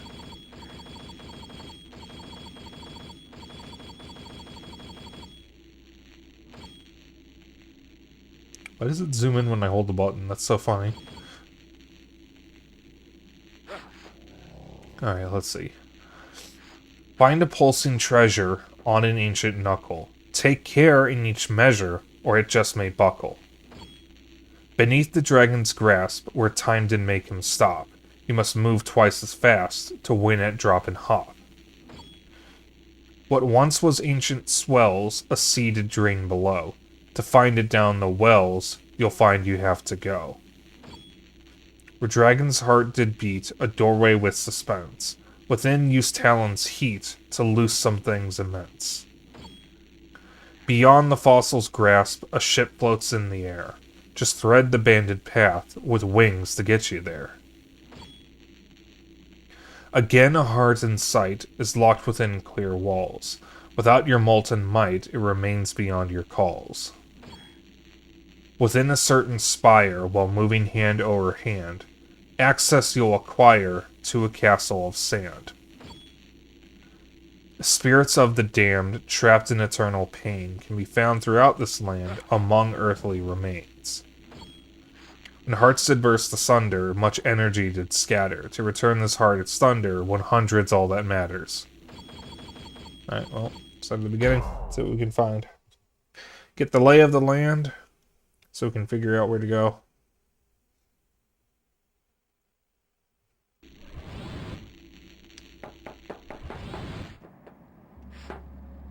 This is the desert level. Dragon Reach.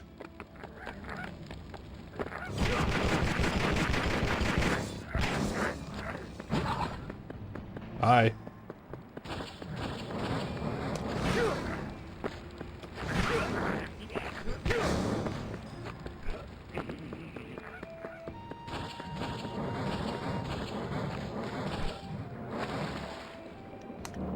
Oh, do I have to go in the creepy well? We're not going to do that one first.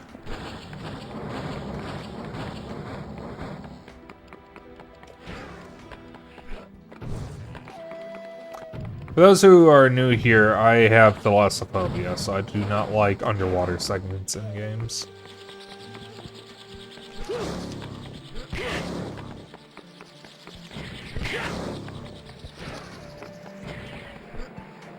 One of the hardest things I've ever had to do was Outer Wilds because of the water planet.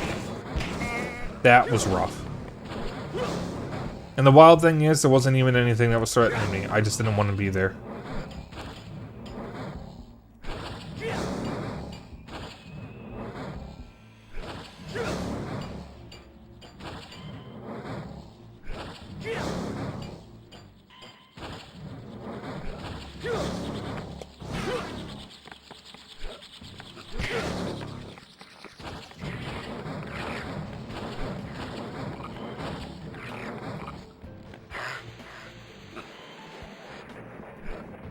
Oh, okay.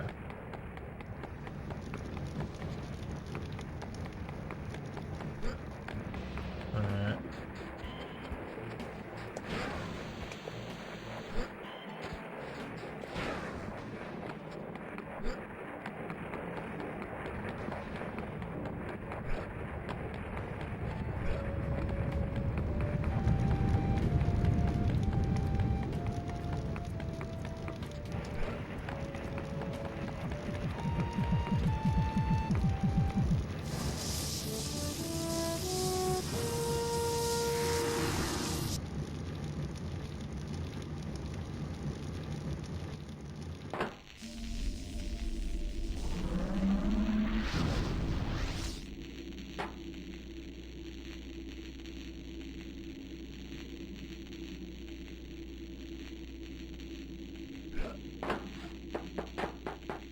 Did I just unlock the next level?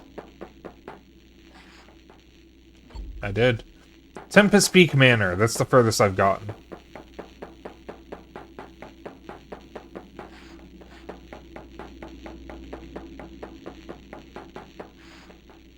That's 1, 2, 3, 4. Damn, that's just barely halfway.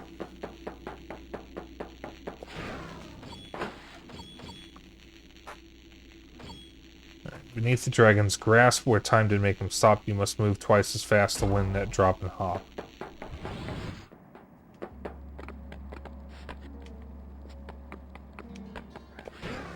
We're just gonna wander around for a bit.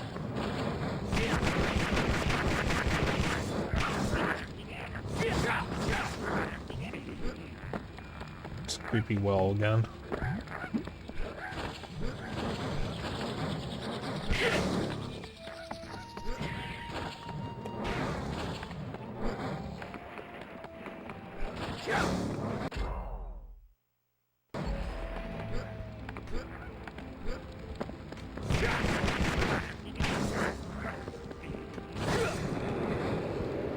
Why must your inner demons haunt you? Show them your skills by sending them down to their doom.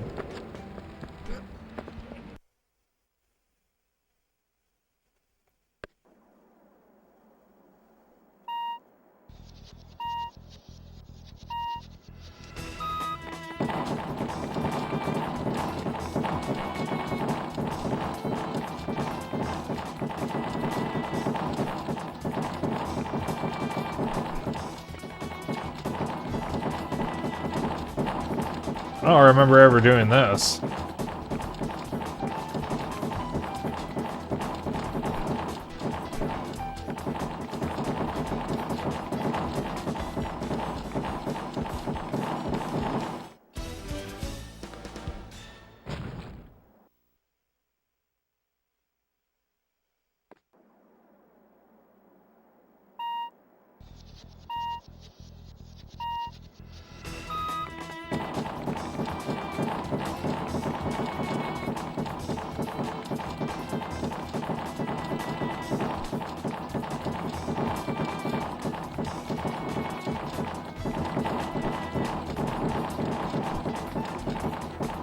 This game's soundtrack really is good.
Eh.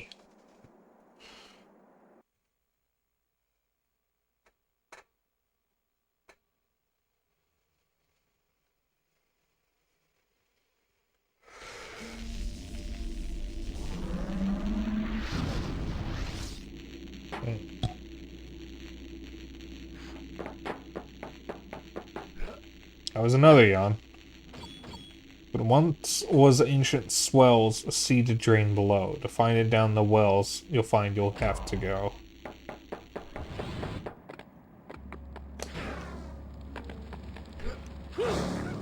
Alright, creepy well we go.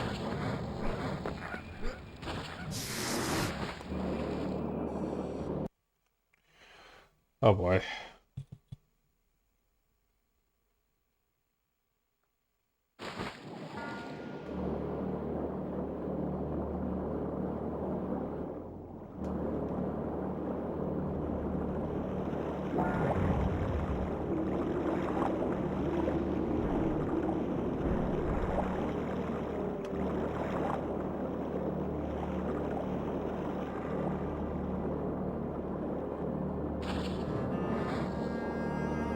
Oh, there's enemies. Wonderful.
Alright, is there any way for me to attack or swim faster?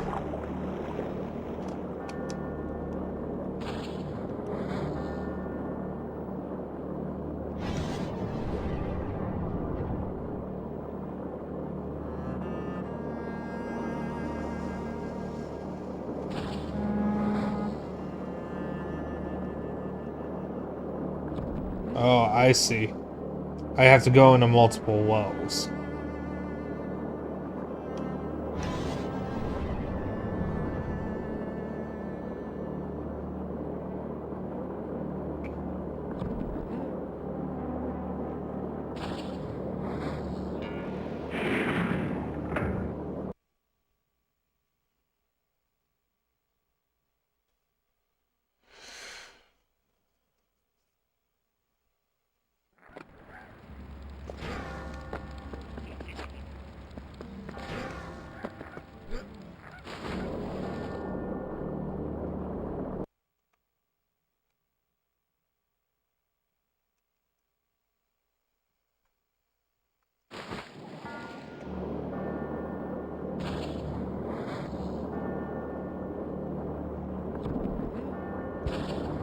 Fuck you.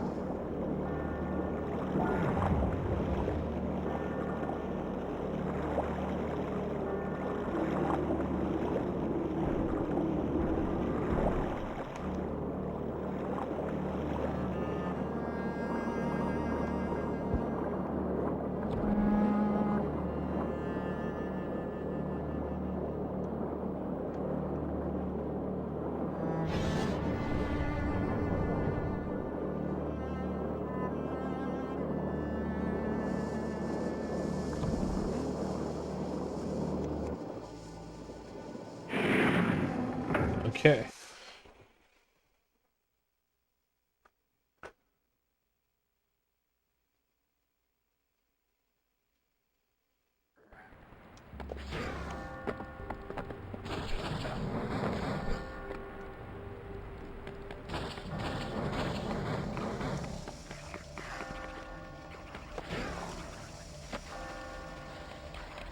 Now where's this third well?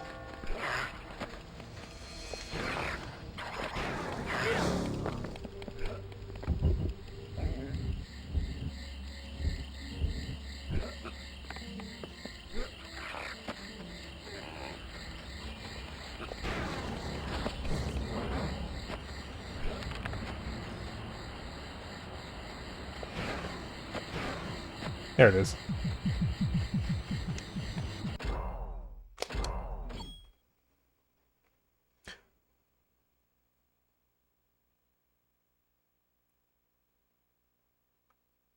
One moment.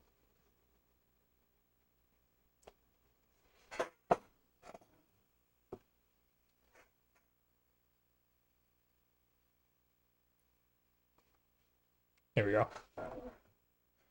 Alright.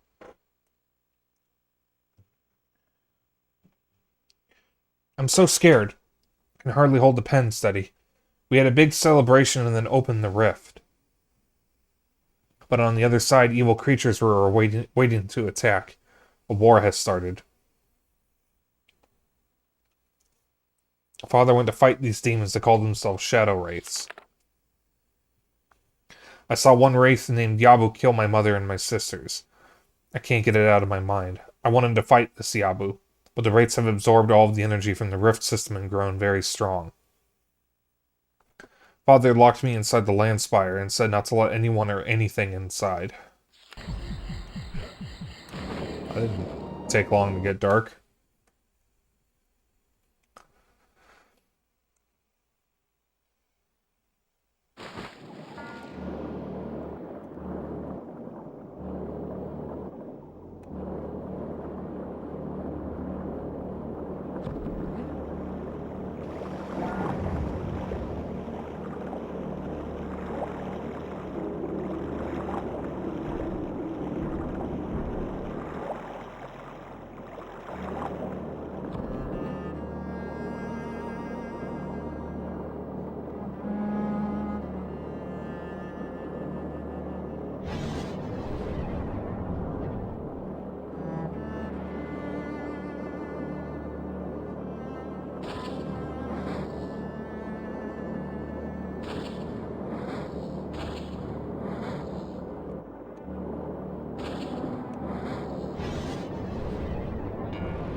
This is an interesting underwater area.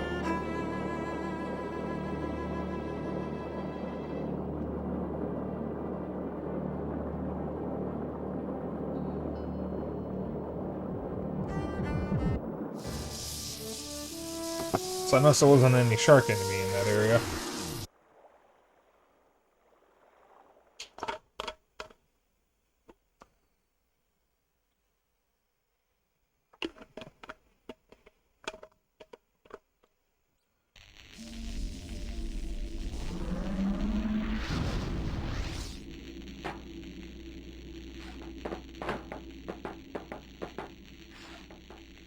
A dragon's heart did beat a doorway with suspense. Within use Talon's heat to loose some things immense. Alright.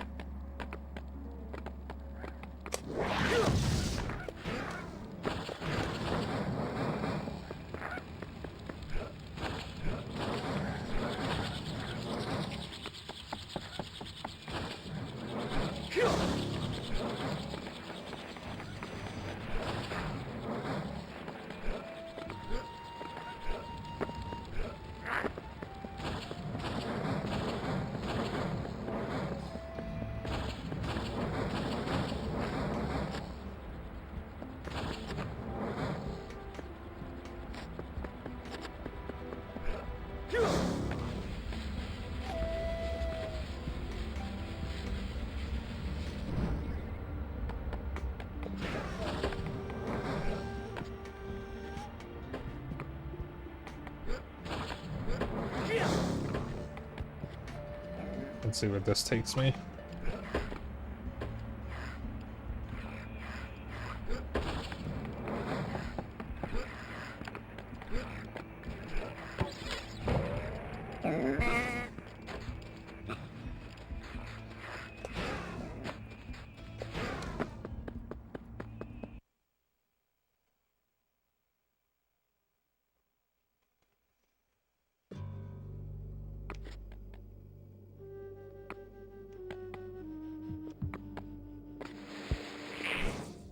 Oh my.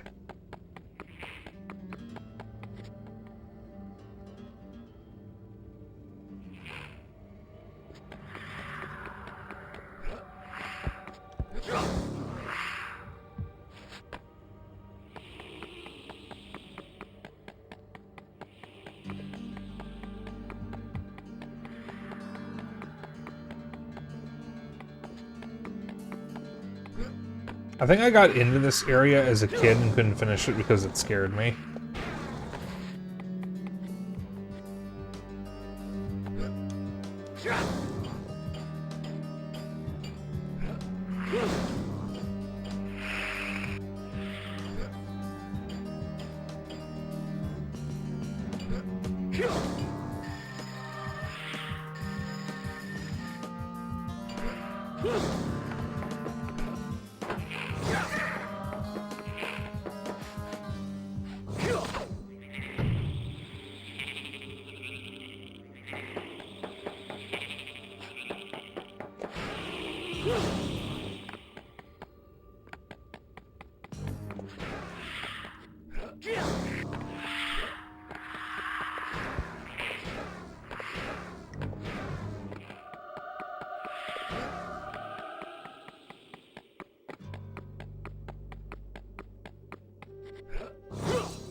Alright, camera wasn't being very helpful there.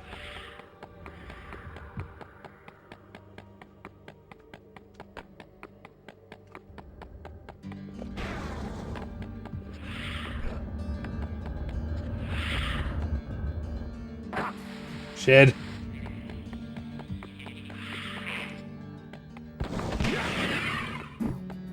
Give me that. Alright, so I can kill the ghosts.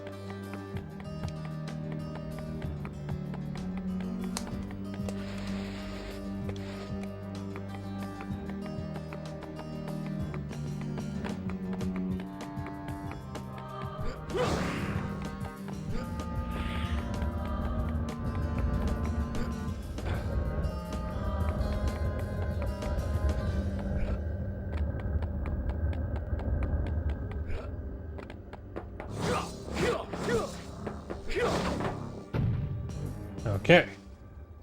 I see how this is gonna go. Alright.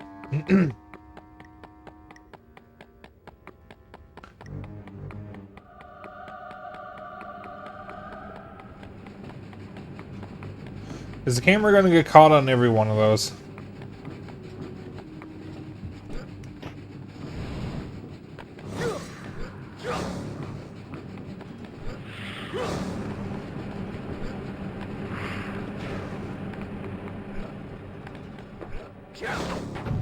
Oh, that one was relatively easy.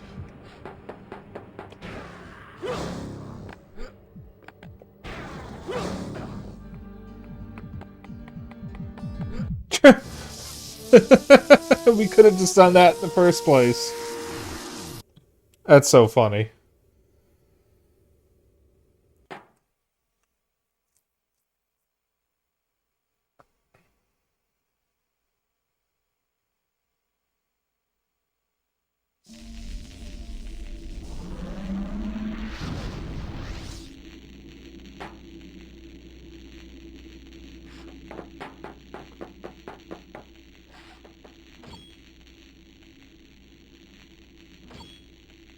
Beyond the fossil's grasp, a ship floats in the air. Disturb the banded path with wings to get you there. Alright, so we need... There is a wing power-up.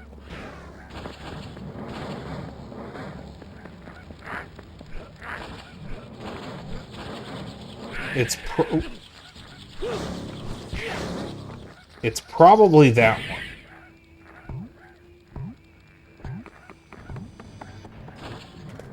We need to find where the wing power-up is.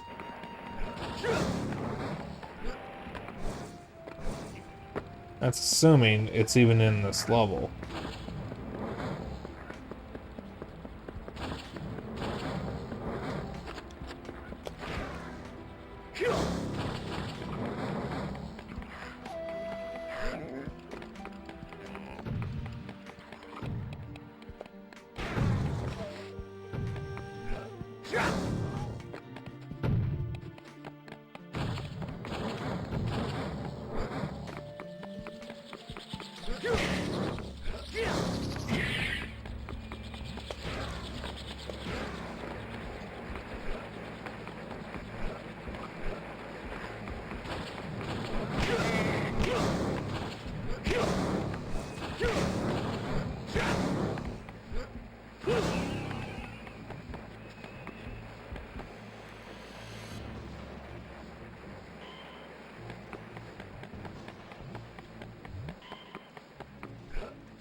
Achilles Katana, welcome on in. We're good.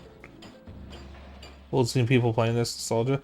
Yeah, I played this so much as a kid, but I was too scared to finish the game, so I only ever played the first 2 levels. I actually tried to play this again more recently as an adult, but I never finished it because I just dropped off it for whatever reason. That looks like a thing.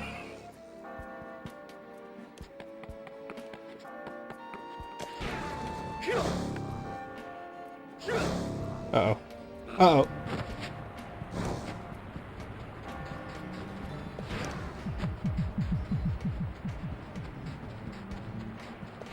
Yeah, this is a game that's been on my list to finish for a very long time. We are playing it with original hardware. This is an actual GameCube. And I am currently stuck in this one spot.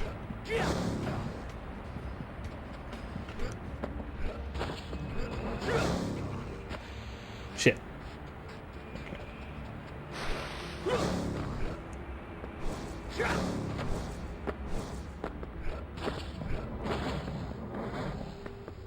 I think I found the medallion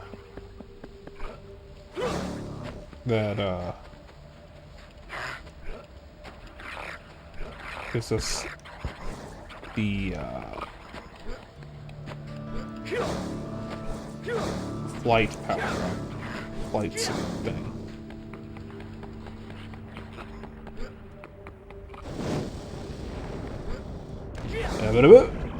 Shit.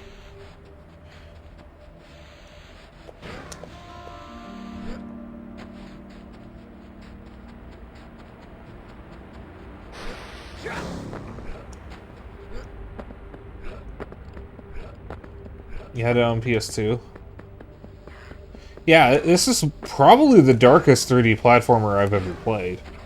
I didn't even get to see the ending. Probably even darker.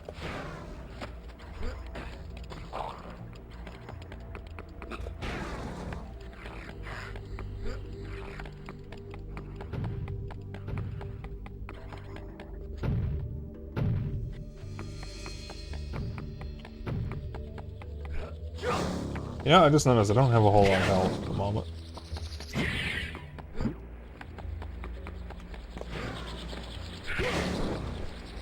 Trade. Yeah. Perfect. Give me that.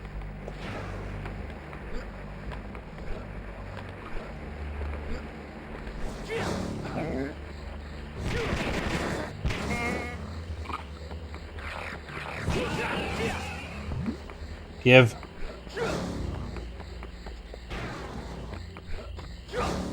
Yeah, we will be playing this again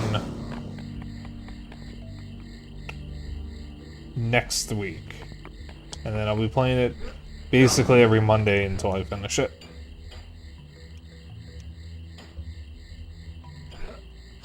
Welcome on in all the same. I like to stream forgotten, obscure, weird, or just random games that I happen to have in my collection. It's definitely one of them. Ow! Game is both forgotten and obscure. Alright, so how do I get that?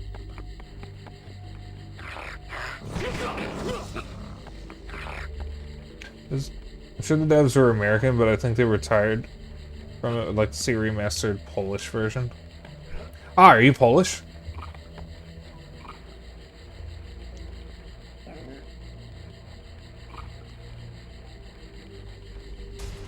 And yes, the devs were American. It was developed by, oh, polished. Okay. The devs are American. They were from, it was Acclaim Games Austin. So that was their Texas studio. From Cyprus. Cyprus. I don't think I know where that is. Sorry, I'm not the best when it comes to world geography. I apologize for my ignorance. Okay. I would like to turn the camera.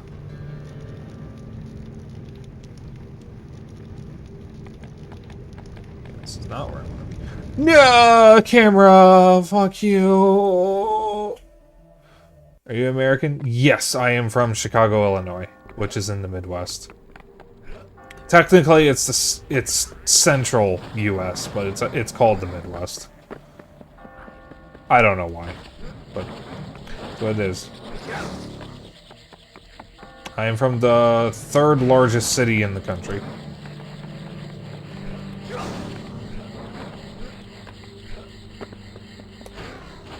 Third largest by population.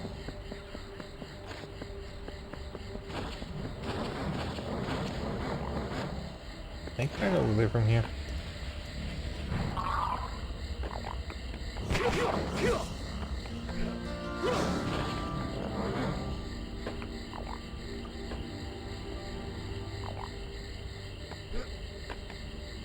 I always wanted to visit the U.S., but nowadays I hear you guys aren't fond of Europeans from your administration. Yeah, unfortunately. I assure you, not all Americans are like that.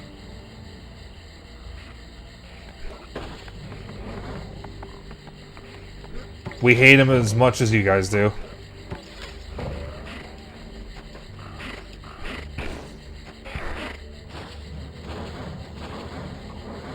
God knows I hate him, I just don't talk about it on stream.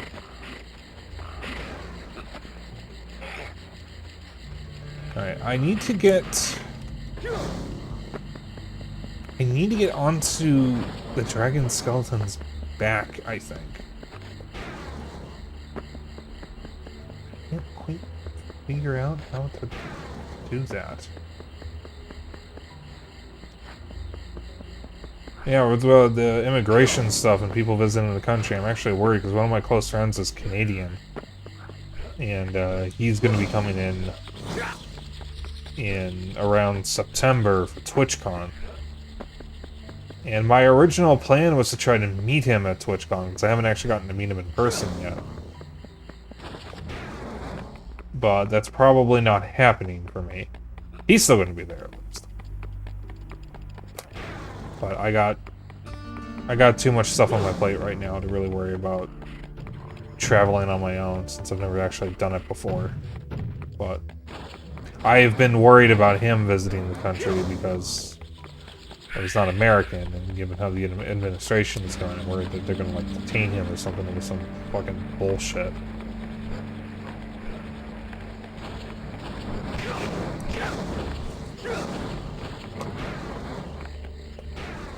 He hasn't seemed deterred, though, so I can only hope he'll be safe.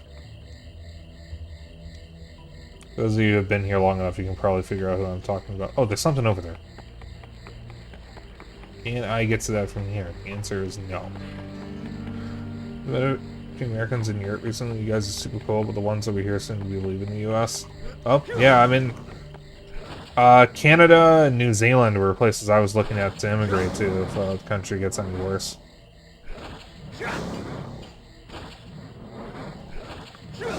Problem is, I really don't want to leave Chicago. I'm lucky because my state is run by a very, very progressive government.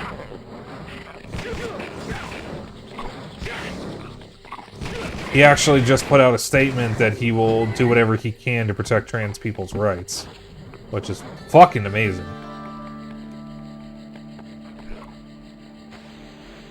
So, I just got that. Yeah, I know there's a power up here I don't have.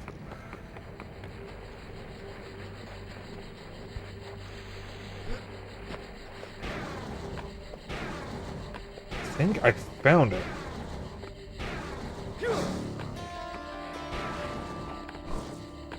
Because there's something over there, but I can't look at it clearly enough. I can't tell if it's a 1-up or the medallion I need. That's a 1-up.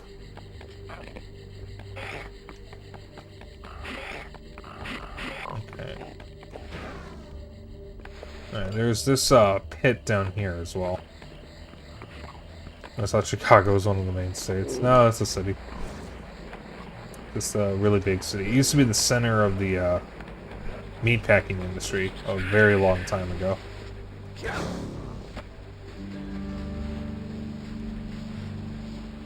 Does that kill me?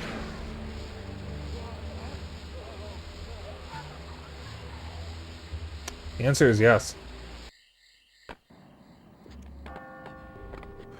European ignorance. So doesn't half the U.S. economy in the same 5 states in California being the #1 biggest contributor? You're not far off. Most of something that Republicans don't seem to understand is that most of the money in the U.S. comes from blue states, the Democrat ones, like California, Illinois, New York. In fact, those 3 specifically. New York is basically the center of international trade in the U.S. It's also the largest city in the country. So much happens in that city. Just, not even the state, just the city alone. That it basically can fund itself. And then there's California, which has Silicon Valley, which is where all the tech companies are. Or at least most of them. And then, of course, there's San Francisco and LA, which are pretty big cities in their own right. And a good portion of California is Asian immigrants, specifically people from Japan, which helps the economy over there. I mean, there's even a place in LA, I think, called Little Tokyo. I don't know about what the other 2 states would be, but those 3 states are the big ones. And my state, Illinois, which is where Chicago is, used to be the center of the meatpacking industry, and it still is a center of, like, traveling and tourism, because some of the cheapest flights in and out of the country go to Chicago. There's 2 airports here, and I think I don't remember if both of them are international airports, but I know one of them is. I had a friend who visited Chicago with her girlfriend. Her girlfriend's from Brazil. Oh, hello, I didn't know you guys were here. And the only reason why they came to Chicago to spend time with each other was because her girlfriend's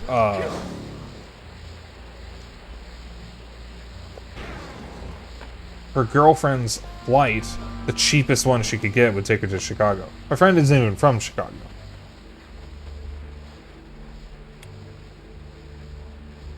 There was a crystal prison with a fucking heart in it earlier, but I don't remember where it was off the top of my head.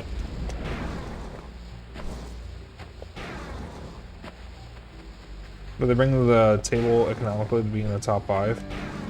Well, I don't know specifically what they bring, but it is one of the hubs for international, like, trade, since we have an international airport here. Because not every airport, if you're flying from another country, not every airport is going to go to, or not every airline is going to go to every airport in the U.S. If you're visiting the U.S., some of them are going to take you to the international airports, and then you would take a layover to another state. Chicago has an international airport, so we are a big hub for tourism, because you can just go straight to Chicago. You don't have to go to another state first. In fact, if you're going to another state, you're probably going to end up in Chicago at some point.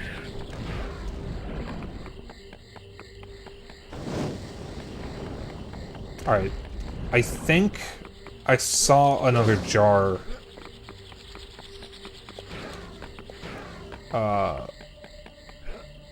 Somewhere. Over here.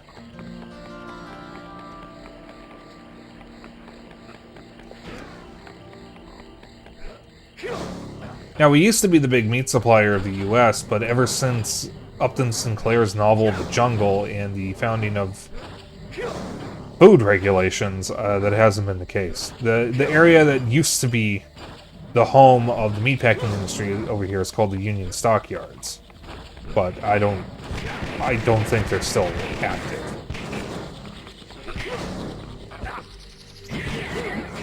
It might just be called the Stockyards. I don't know where the Union comes from. I might have just made that up and I didn't realize it. But there are still meatpacking plants over in stockyards. I don't think they go across the country anymore. 90% of the state is farmland. The remaining 10% is Chicago. We're also connected to the 5 Great Lakes that border Canada as well, so we handle a lot of shipments to and from Canada as well. Okay, I never actually considered that. See, I just knew about the international flights part because everybody I know who visits the country, at some point they wind up in Chicago. Because of it, we have one of the international airports. Because you're not going to get an international airport in fucking Indiana. You're going to wind up in Chicago or New York or San Francisco or maybe Dallas or something. But yeah, if you want the specifics, Zeno would be the one to talk to, because he knows the stuff better than me. And my knowledge is admittedly limited. I only learned about a lot of this stuff fairly recently when I went back to college. Where is this last jar?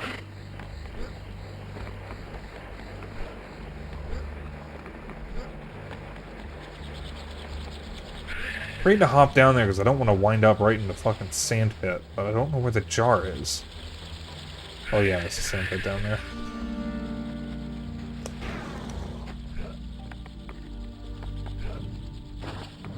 But yeah, the funny thing about Illinois... Oh, fuck, stop pushing me. The funny thing about Illinois is that there are 2 spots in Illinois. Chicago and not Chicago. You are from one of those 2 parts if you live in Illinois. It does not matter where else in Illinois you are from. It is either Chicago or it is not Chicago.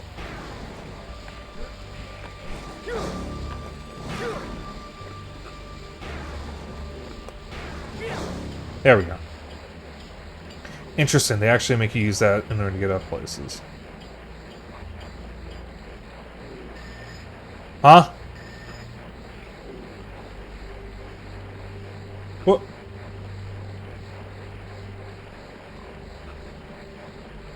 What? But... What's the point of this? There's nothing here. Can't go any higher. Fuck that plant in particular. Where is this last fucking jar? I'm going to lose my mind.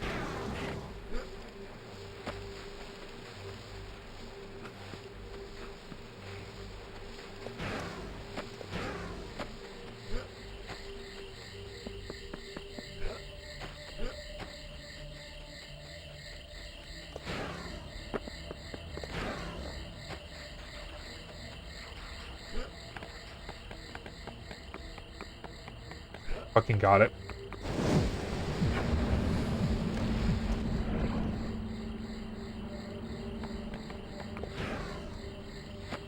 I swear to fucking God, if I fall in the goddamn sand pit, I am going to stab someone in the face. Okay.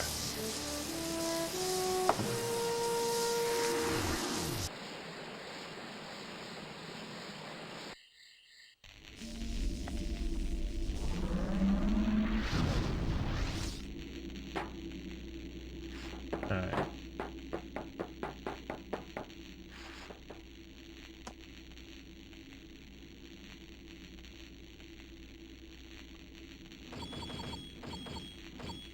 I love how you can zoom in if you hold a direction after selecting a heart. That's so funny. I don't know...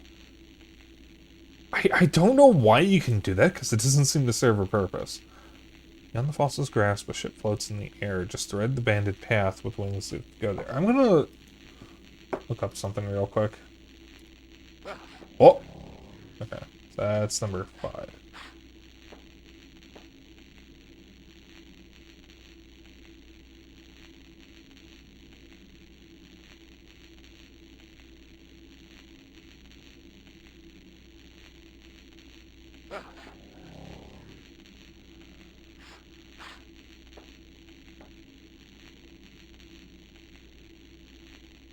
Okay, no, the power-up is in this level. Okay. I read where it was and immediately forgot, so I get to find it again. All I remember is something about the dragon's spine.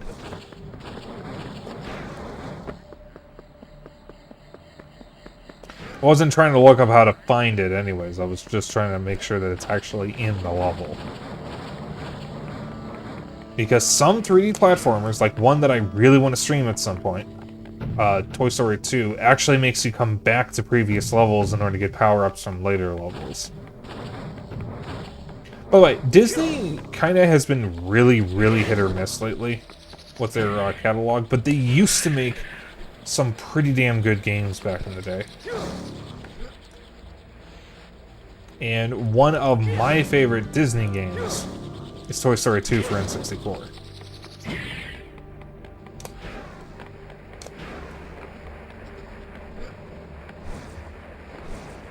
Fucking loved that game. I played through it at least 2 or 3 times when I was a kid.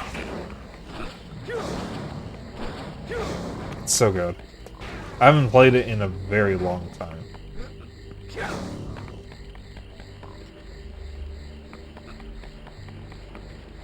There's something over there.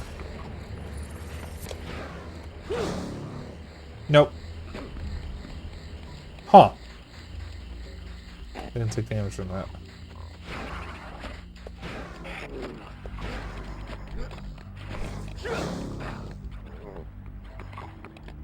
Alright. Well, I need to get this flight power up at the later levels, so I need to figure out where it is.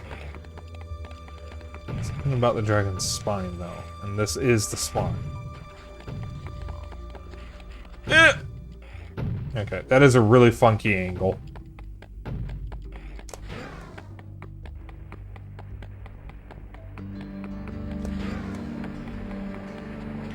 Yeah, I'm trying to figure out what some of our next games are going to be. Because after Vexx and Psychonauts 2, I don't know what we're doing. I just want to visit Canada too, BC first. Just hope you guys don't annex it or do something crazy. Oh god, I hope not. I want to visit Canada because I have a lot of friends in Canada. Some of my friends are streamers. Well, several of my friends are streamers. And at least 3 of them... Sorry, no, 4 of them live in Canada. Neon Purrs, Virtual Kohai, Seika Sky, and Zeriberry. They are all my friends, and they all live in Canada. That's the spine.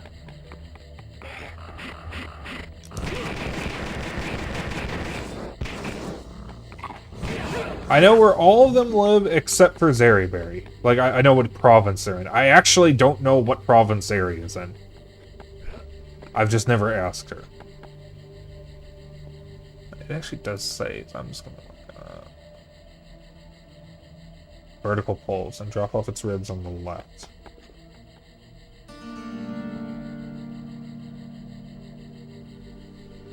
Leading you to a small wedge.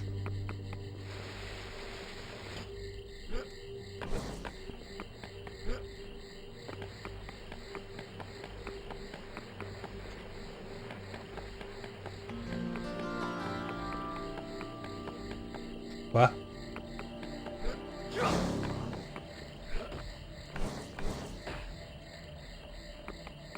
Oh, let's see.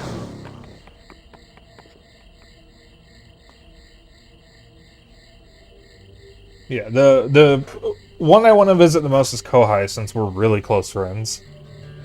He's actually the one who was going to be visiting for TwitchCon, so I could just meet him at TwitchCon if I want to meet him there. But... Canada, visiting Canada is something that I've been wanting to do anyways. Unfortunately, they're all in different provinces, so I can't visit them all at the same time. I know one of them is in Quebec, one of them is in Alberta, and one of them is in Toronto. Which, none of those are the same province. Alright. From all its ribs... Head up its sails until you reach the vertical poles. Jump off its ribs until you... Or the ribs.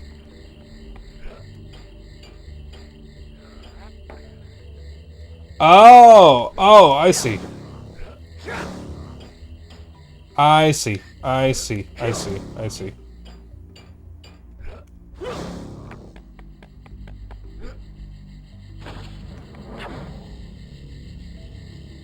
Oh, okay. I thought that was a jump pad. That's why I've been ignoring it this whole time. Oh, so that's how you get up here. There we go. I don't think I ever found that in my other playthrough. Yeah, I thought that was a jump pad, so I just didn't go near it.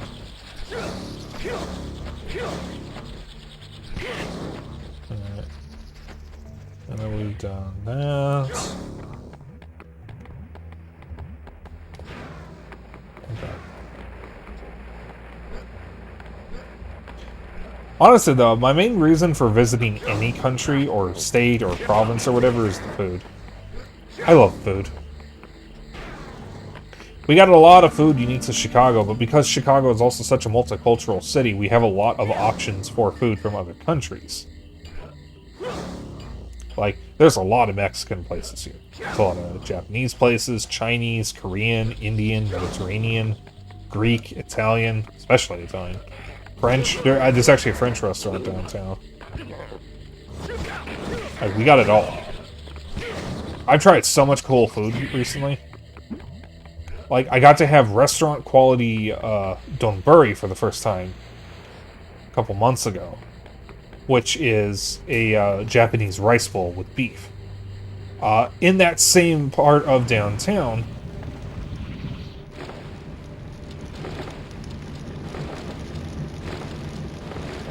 I got to try banh mi, which is a Vietnamese sandwich. That was really good. That was a very interesting sandwich, too, because I've never had a sandwich with pickled carrots on it. It was cilantro, pickled carrots, I think some kind of cabbage, jalapenos, ham, pork. I think it was a pork roll. I think it was called patate. I forget what it was called, but it's some kind of, like, pork spread. And then a cheese I don't remember. And that was really good. I have been wanting to try banh mi for years. But, like, if you want to go to... If you go to Chicago specifically, you got to try the Chicago staples, like a Chicago-style hot dog, or an Italian beef sandwich, or a Maxwell Street Polish. That sort of stuff. Pate. Okay, pate. Patat. Do I have enough time to get another heart? Alright, if I can find... If I can find where the crystal prison is, we can get this. Why am I... Oh, there it is. Alright, now how do I get back?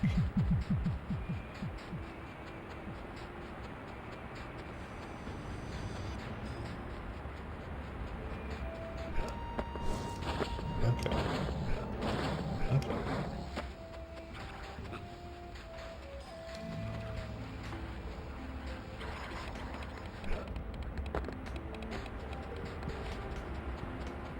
Right, now how do I get over here safely is the question.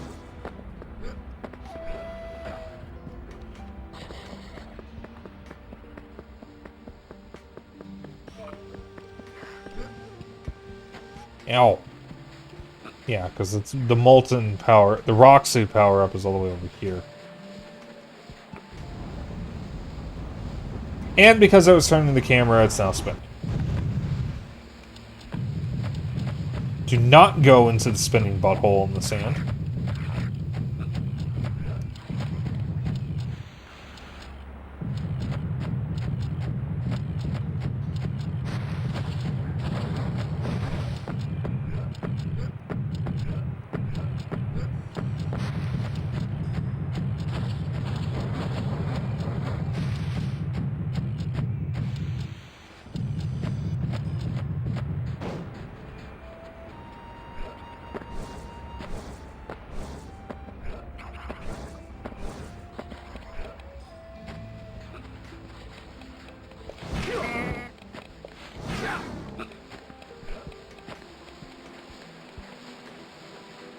Do I even need to bother with this? We can just move on. I have 16 hearts. I can just move on to the next level, or even the next 2 if I wanted to. But we have 15 minutes left. We can finish this heart.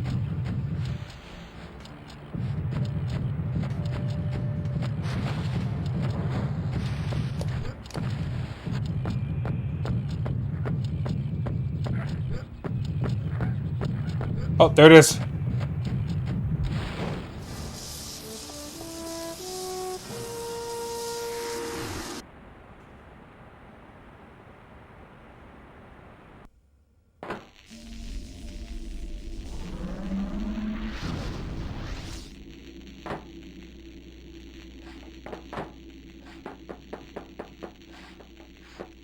Fuck it, let's 100% the level.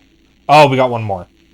Within a certain spire of a moving hand over hand, access you will acquire to a castle of sand. Let's just move on to the next level. The Neverglades. Yeah, let's just move on. We have enough hearts. We can move on. We need 60 to beat the game. Oh.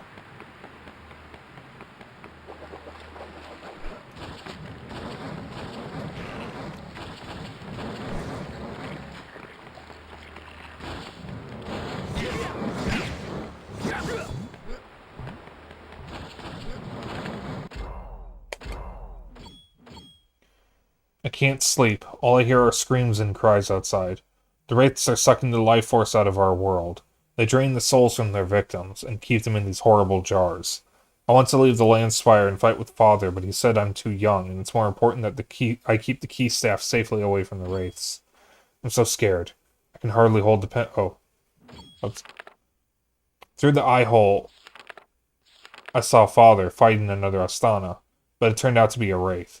He came back later and told me to bring the key staff out, but it wasn't really him. It was another wraith trying to trick me. It's so hard to know who to trust when these things can change their shape like this.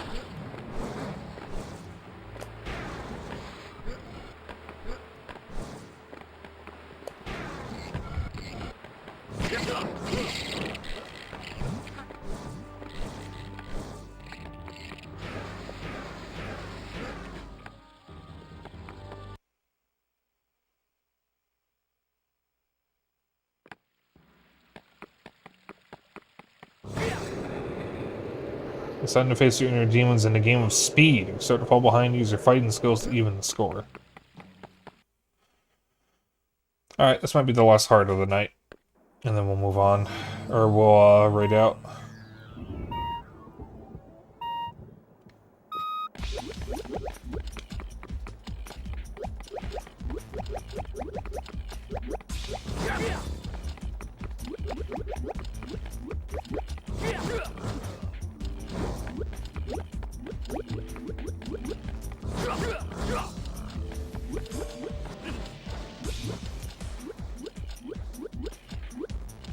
You rat bastard.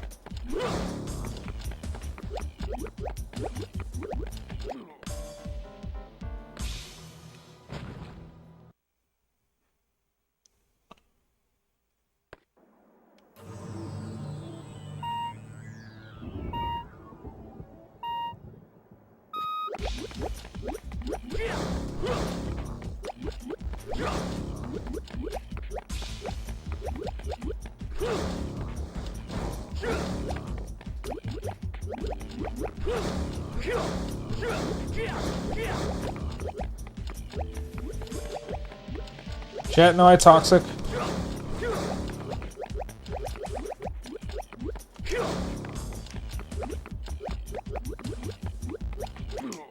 Am I toxic to my inner demons? I like how they just die.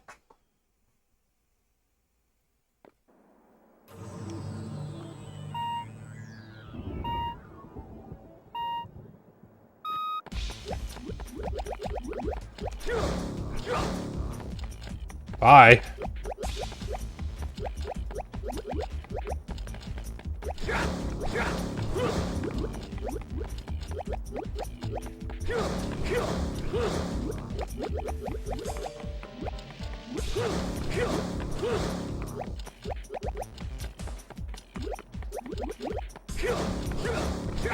I don't know why they call this a game of speed, because this really isn't about speed. It's about collecting a lot of stuff. You would put it in the center of the giant hole.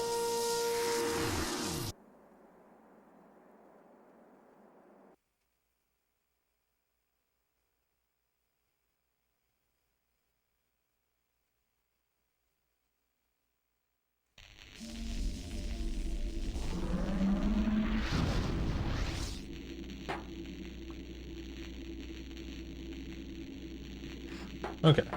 So it saves after every heart. That'll be it for me.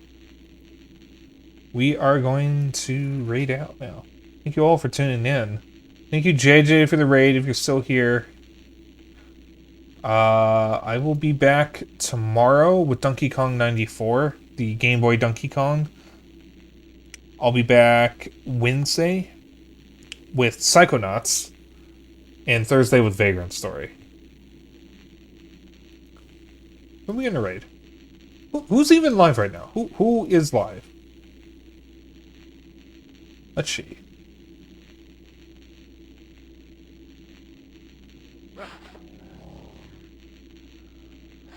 Oh my, there's a lot of people live right now. Nice talking with you. Okay. Have a cool one. Thank you for stopping by. I'll be back with this next Monday if you happen to want to come back.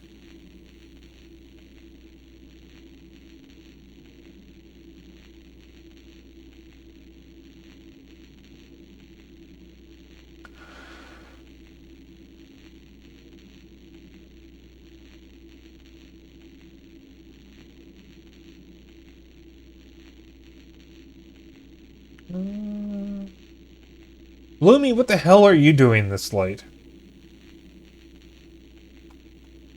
Let's raid Hyena Arena. I don't get to raid her very often. Looks like she's playing web fishing.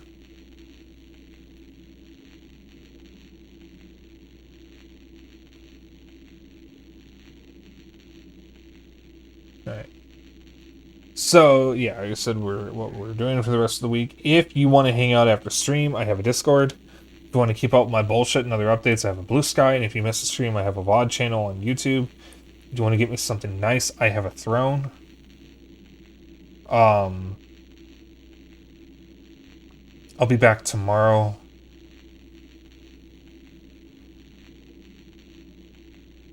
And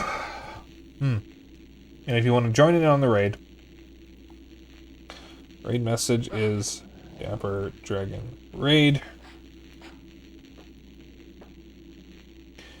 Just copy the raid message. You can use whatever emotes you want as long as you copy the raid message. That's all I care about. And I will see you all tomorrow. Bye.